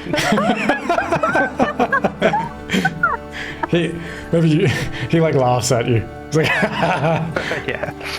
I don't think Lazarus knows what he has to do with. No offense to the guy. I love the guy. Do you think I should speak to the council? I don't want to bother them, but I feel like they've probably forgotten. Given the theft of the treasure and all, the death of our friends. How far south is the camp from here? Maybe about 5 kilometers.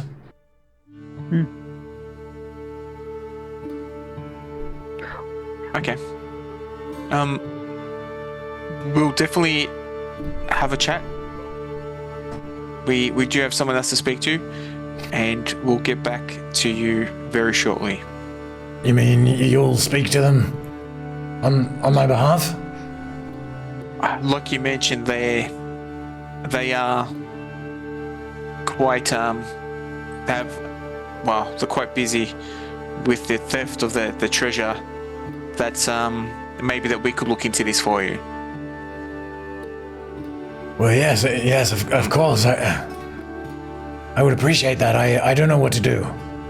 And I'm not a warrior, nor a tracker. Yeah, I'm besides myself. And none of the other miners know what to do. Well, half of them are hungover anyway.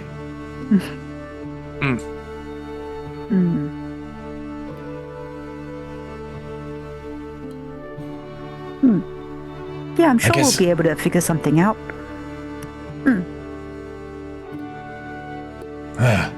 You guys are all friends, right? Sort of looks at you, Izcalia. It is a friendly town. we're all in this together. Of course. Well, I do see you guys kind of hanging out. That's cool. I appreciate that you would do this. Otherwise, I guess I'll have to I don't know, maybe try to borrow some money from Sherman again. And yes, buy some new tools or something. Oh. You might want to stay clear for the moment. I mean, usually we would barter, but the suskin discourage it and invertilate. It's outlawed entirely. So it's I don't have any coppers or silvers. So I don't really know what to do. Everything's gone. Just anyway. Give us this day, and we will see what we can uncover. Of course. Thank you. I appreciate it. I think it's probably also just a good idea, seeing as you're not really doing anything else, you could probably just go see the council and just remind them, if, as you said, they may have forgotten with the commotion. Yeah, I didn't want to bother them because I feel like I said, this tragedy sort of trumps my tragedy. But if you think they would be receptive to me, maybe I can go and speak to them now. Oh, I mean, it's their job to be bothered, right? They're looking after the town, so hey, remind them of your troubles. Yeah, Can't do any harm. That is true. It is their job to be bothered, I guess. Yeah. Okay. Yeah. Good idea. I guess I'll go speak to them now. Speak soon. Good luck. Talk to you soon.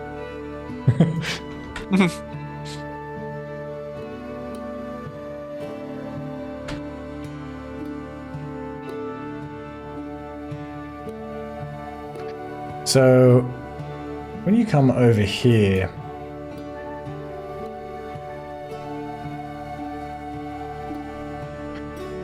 this is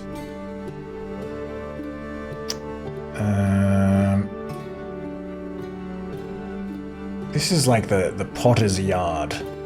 A lot of people would make pottery just in their homes and things, but as I said, people are sort of beginning to specialize, especially if they kind of show like a talent for a particular thing. And so this area is made up of these 4 thatch-roofed pavilions. And there's like one for clay preparation and one for sort of forming and trimming the pots. And then there are these like kilns over here. And probably one of these, maybe this one here, is like they sort of are arranging some of the pots here to sort of for storage and to trade them. And there's also these pits back here. I had to like look into how one of these places would work. I don't know how accurate I've got it, but there's these pits back here where they're like storing the clay with probably like leaves and sticks and maybe canvas over it to sort of keep it moist.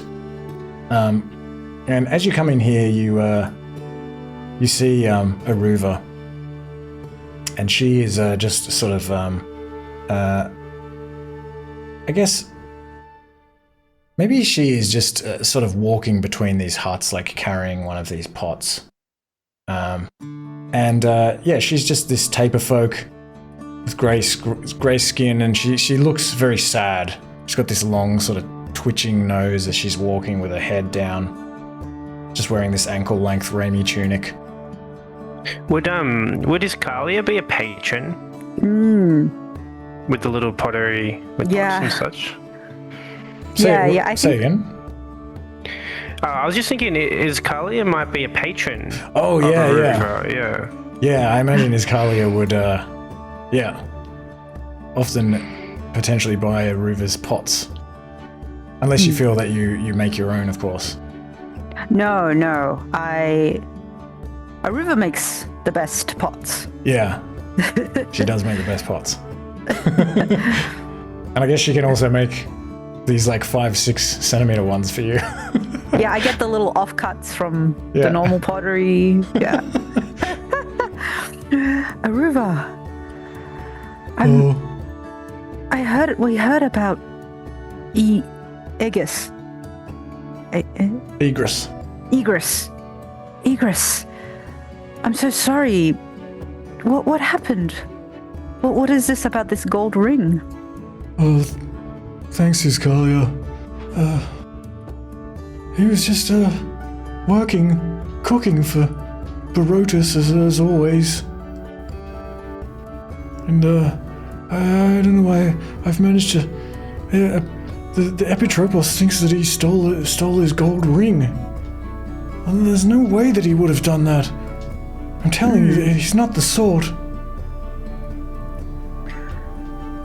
Do you think he might have been framed? Framed? What is framed? Set.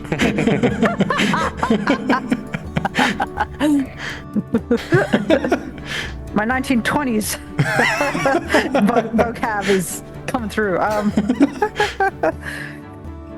Set up. I beg your pardon, the river. Well, maybe do you think he's overheard something that he shouldn't, and he needs to be silenced Oh, she kind while of serving? looks between you all. Oh, he would never say anything even if he did hear something. Did he tell you anything? No. No, just that the Epitropos made him cook a lot. He likes to eat a lot.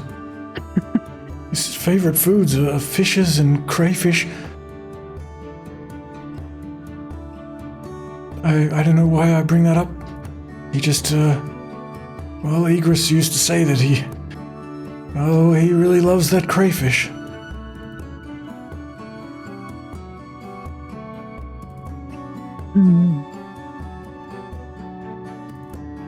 Did Egress have lots of contact with our turtle friend in that case? Oh, yes. Yes, he would always have to speak to Sherman to buy the fish and crayfish. Luckily, he would buy it with the Epitropos' coins. Look, we do not wish to alarm you, Aruva, but we fear there may be some connection between Egress and he may have heard something regarding the recent thefts in the town. I say this because we have his best interests at heart, and I feel like we can trust you. But if there's anything that you can tell us that might give this anything beyond mere speculation. No. Thank you for saying that. But no, I all I can say is that he never would have done it. I don't know. I don't know what he would have known, but he wouldn't have told anyone. But I know for certain that it's not true. He would never steal. It's too risky anyway. Sorry, buddy. Did you say he was in business with that Sherman fellow? Yeah, he would use Barotis' money to buy fish and crayfish from Sherman. See, that Sherman guy is a bit of a dodgy fellow. I wonder. Oh I yeah. can't help but think that maybe he's somehow involved in this. I don't have anything to say why, but just a gut instinct, you know. I mean, Egress certainly didn't enjoy dealing with Sherman. But what could he have to do with it? Or does he get the crawfish for Brontis from the Sherman? Did you say where does he get it from? Yeah, where does he get his fish for Brontis? The fish, they all serve Sherman, and then he sells their fish. See. You know, has there been a lack of fish recently? No. Have they not been that I having know issues with the fisheries? of. Not that I know of, but yeah, Sherman and that Egork, they certainly, they're not generous with their fish. I think they charge too much. It's interesting if other people have issues sourcing other sources of food and then have to rely on the fisheries Yeah, I and mean, charge their... some people have more access to food than others. There are some of us who aren't as good at hunting and foraging, and who are, you know, I mean, the suskin say that we should be sort of specializing. But yeah, it means that unfortunately Sherman ends up with a lot of their coin, and there are others who go hungry.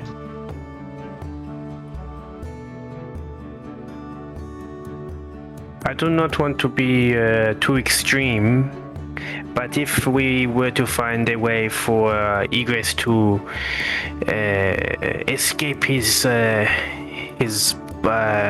unjust punishment, is there somewhere where he would be safe? Oh, escape? You mean? Well, I mean, somebody must have taken the ring. It wasn't my Egress. Maybe if you could find. Oh, please help! Please do help! If you could find who stole the ring, then Egress would be free. I mean, if you break him out, where would we go? She kind of like looks to the north, towards the forest. Where would we? I guess we would have to go. No, it is a good thought to find the ring. It is a good thought. It is a win-win. Egress goes free, and perhaps his potential overhearing information, he may be able to help us with what we are trying to do. Oh, whoever it is who's responsible, they really should take my husband's place. And where was the ring from Brutus's residence, which was stolen? I think so. Yeah. Well, I'm not sure when he was cooking for it. I don't know. It doesn't even make sense. He was cooking. How would he steal his ring? And so where would Egress typically cook? Is there like a barracks he's in, or in the house? There's probably just a hearth inside his house. Okay, so he's like he's in the house. Yeah, he doesn't even like to cook for himself. He's very lazy. Oh, I could tell you stories. You know, apparently he was only sent here as punishment. He did something wrong, and Prince Hognar sent him here to get rid of him, apparently.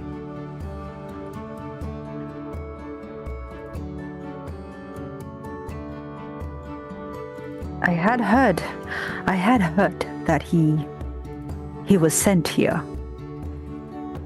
Yeah, some sort Do of you know? political miscalculation. That's all I know. Egress overheard them talking. Oh. I mean, it's not that he...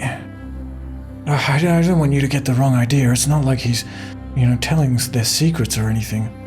Oh, no. But it's just, I mean, it was just a harmless piece of gossip he told me, and...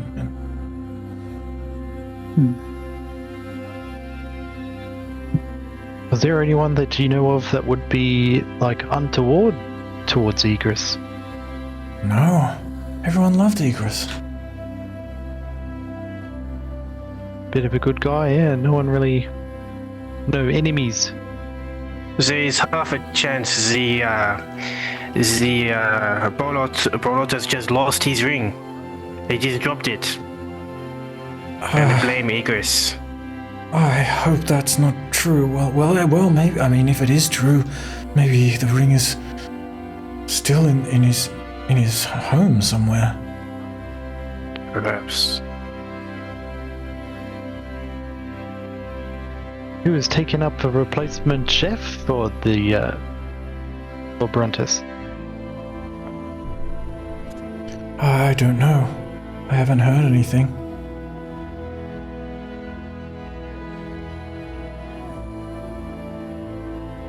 It doesn't look like he's been missing the meal. You think it was like somebody that wanted a promotion? Not going hungry, that's for sure. Yeah, no, I can't imagine he's cooking his own food. From what I hear. I wonder who the new cook is. Ishmael. Poor Ishmael.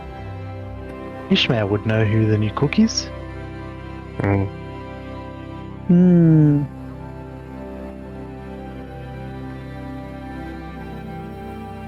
How long? I forgot. How long did they mention before he gets punished for that crime? 3 days. 3 days. And that was from yesterday, so he's got 2 more days left. No, 3 days from today. Okay. Or including today, I guess. Well, yeah. So, yeah, 2 more days excluding today.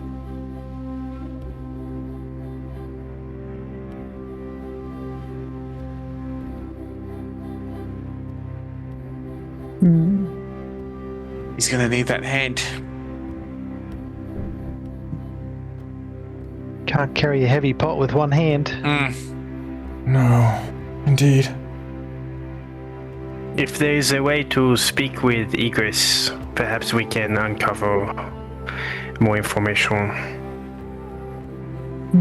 Yeah, okay. I don't know how you can speak to him. Be careful. Thank you, Aruva. Thank And- you. I hope we can get him free. We will get him free. Thank I'm you. sure of it. Do you need any more pots, Izcalia? I have the 5 Always. centimeter ones that you love. Thank you. I'll come pick them up tomorrow morning. Of course, I'll give you as many as I can spare for free. If you look into this for me. Oh, there's no need. There's no need. I know it's tough right now with Egress locked up. You just take care of yourself. Thank you. Okay. Okay, so we have a list to do. There is the mines, there is the ring, and there is the south gate for the missing treasure. What do you guys think in terms of priority?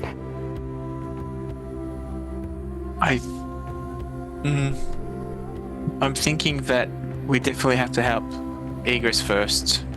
And possibly that we need to get the wheels in motion for the village to be self-sufficient before we start looking for this treasure, in case we don't find this treasure. You mean without the suskin? About the restoring the mines and the harvesting of the forest. And then possibly maybe with Lazarus's thoughts, your thoughts about trying to find some of this other hidden treasure up north towards Verdalay. Yes, I think. I think so too. I think we have 30 days to get the treasure. So we can help out those in need first. And at least if I don't know, maybe they do get some limestone, some sandstone, and sell that, we don't need to find as much treasure. That subsidizes it a bit. It is a good thought. Well, yes, I agree. We should definitely find this ring as top priority. But how should we start? What if, Oskar, do you think the turtle was involved? I was just trying to think of who Egris was in business with. That maybe a deal went sideways, and he seems to buy the crawfish and the fish from Sherman. And Sherman has been caught for thieving in the past. That's why he lost his hand, right? Maybe it's still in his blood. Or maybe who the new chef is. Yes, Maybe there's the unknown mystery new chef might. Maybe they had lots of ambition.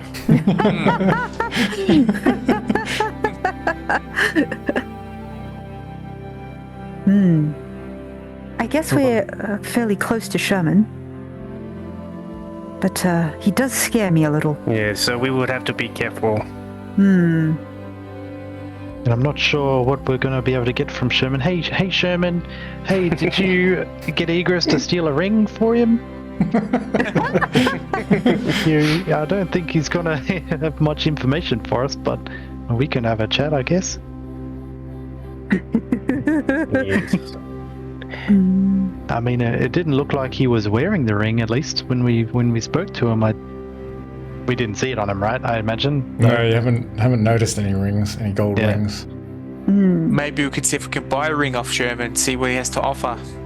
So, yeah, we're in the market. So it would be good to have a finger for that ring, wouldn't it, Sherman?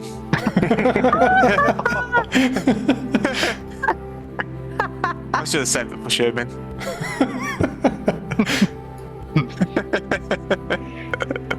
I think buying a ring is a great idea. Yeah, that's a pretty sneaky. I like it. I like it. Yeah, but I'm not very good at lying. Maybe. No, yeah. One of your adjectives is honest.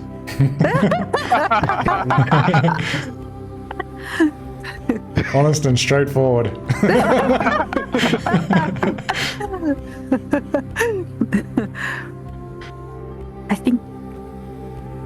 I think Varjo, you'd be excellent at this ploy. I could try. Give it a go.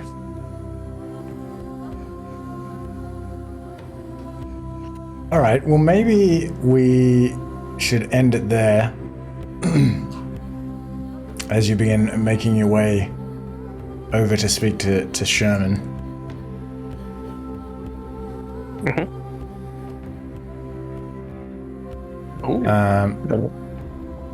So, to be continued.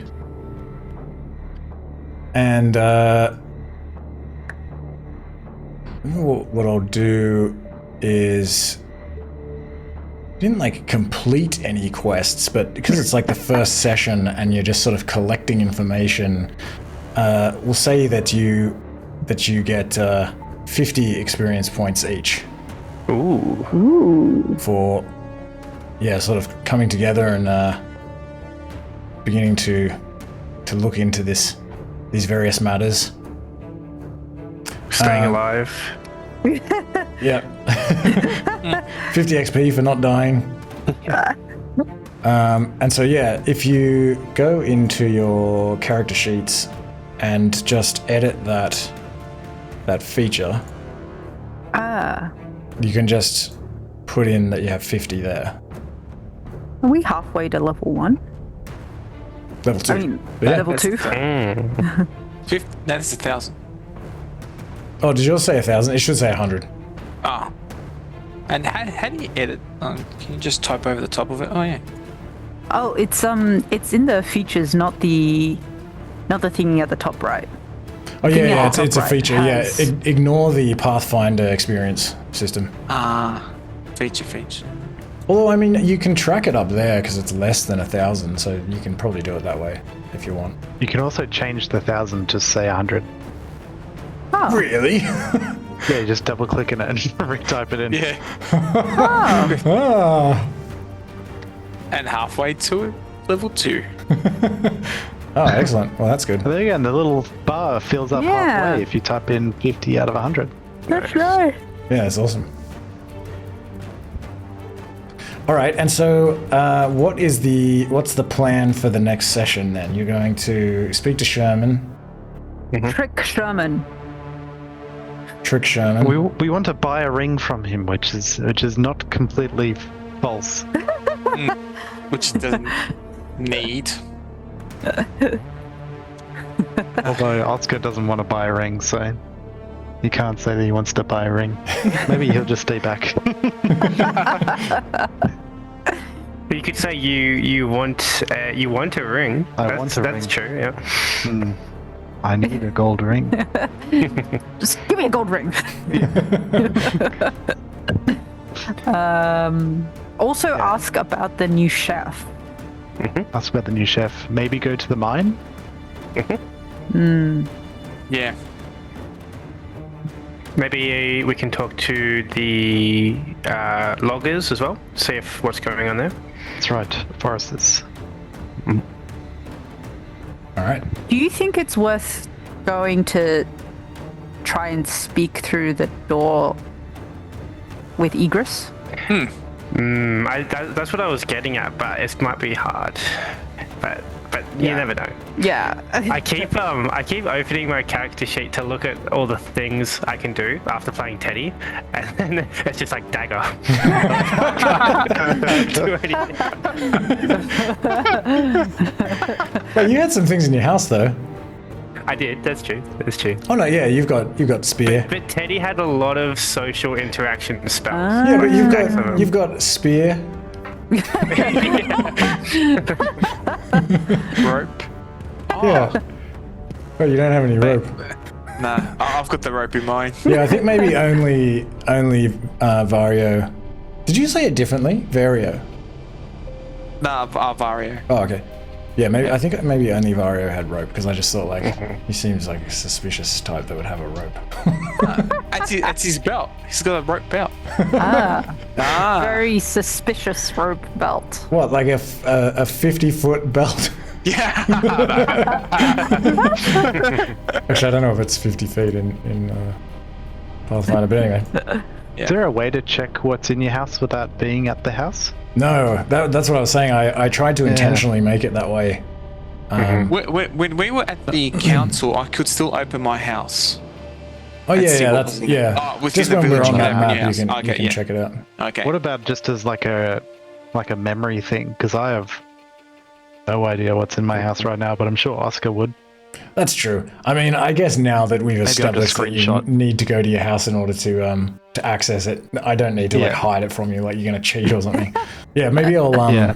I'll And it does say in the chat when it's like Oskar has retrieved this item from the Oscar's True. home. You can't, So you if can't we're like actually Show do it. in chat, out in hey the everyone, forest and you Oskar can- grabbed this. So like I can sneaky grab something. Yeah. Izcalia was just carrying a mug around. Yeah, no, it was gotta more mug just like the vibe, the sort of the vibe of like being like, oh, you have to like be in town to access your wares. But you're right, you would be able to remember what's there and everything. So I'll probably I'll make it visible so you can at least think about it. Yeah. Well, then again, maybe you just have to use your real life memory, Yeah. Oh dear. Oh god. which I guess equates to a screenshot. a secret, Yeah, a secret, D&D yeah. weakness. secret screenshot. Real life memory. Yeah.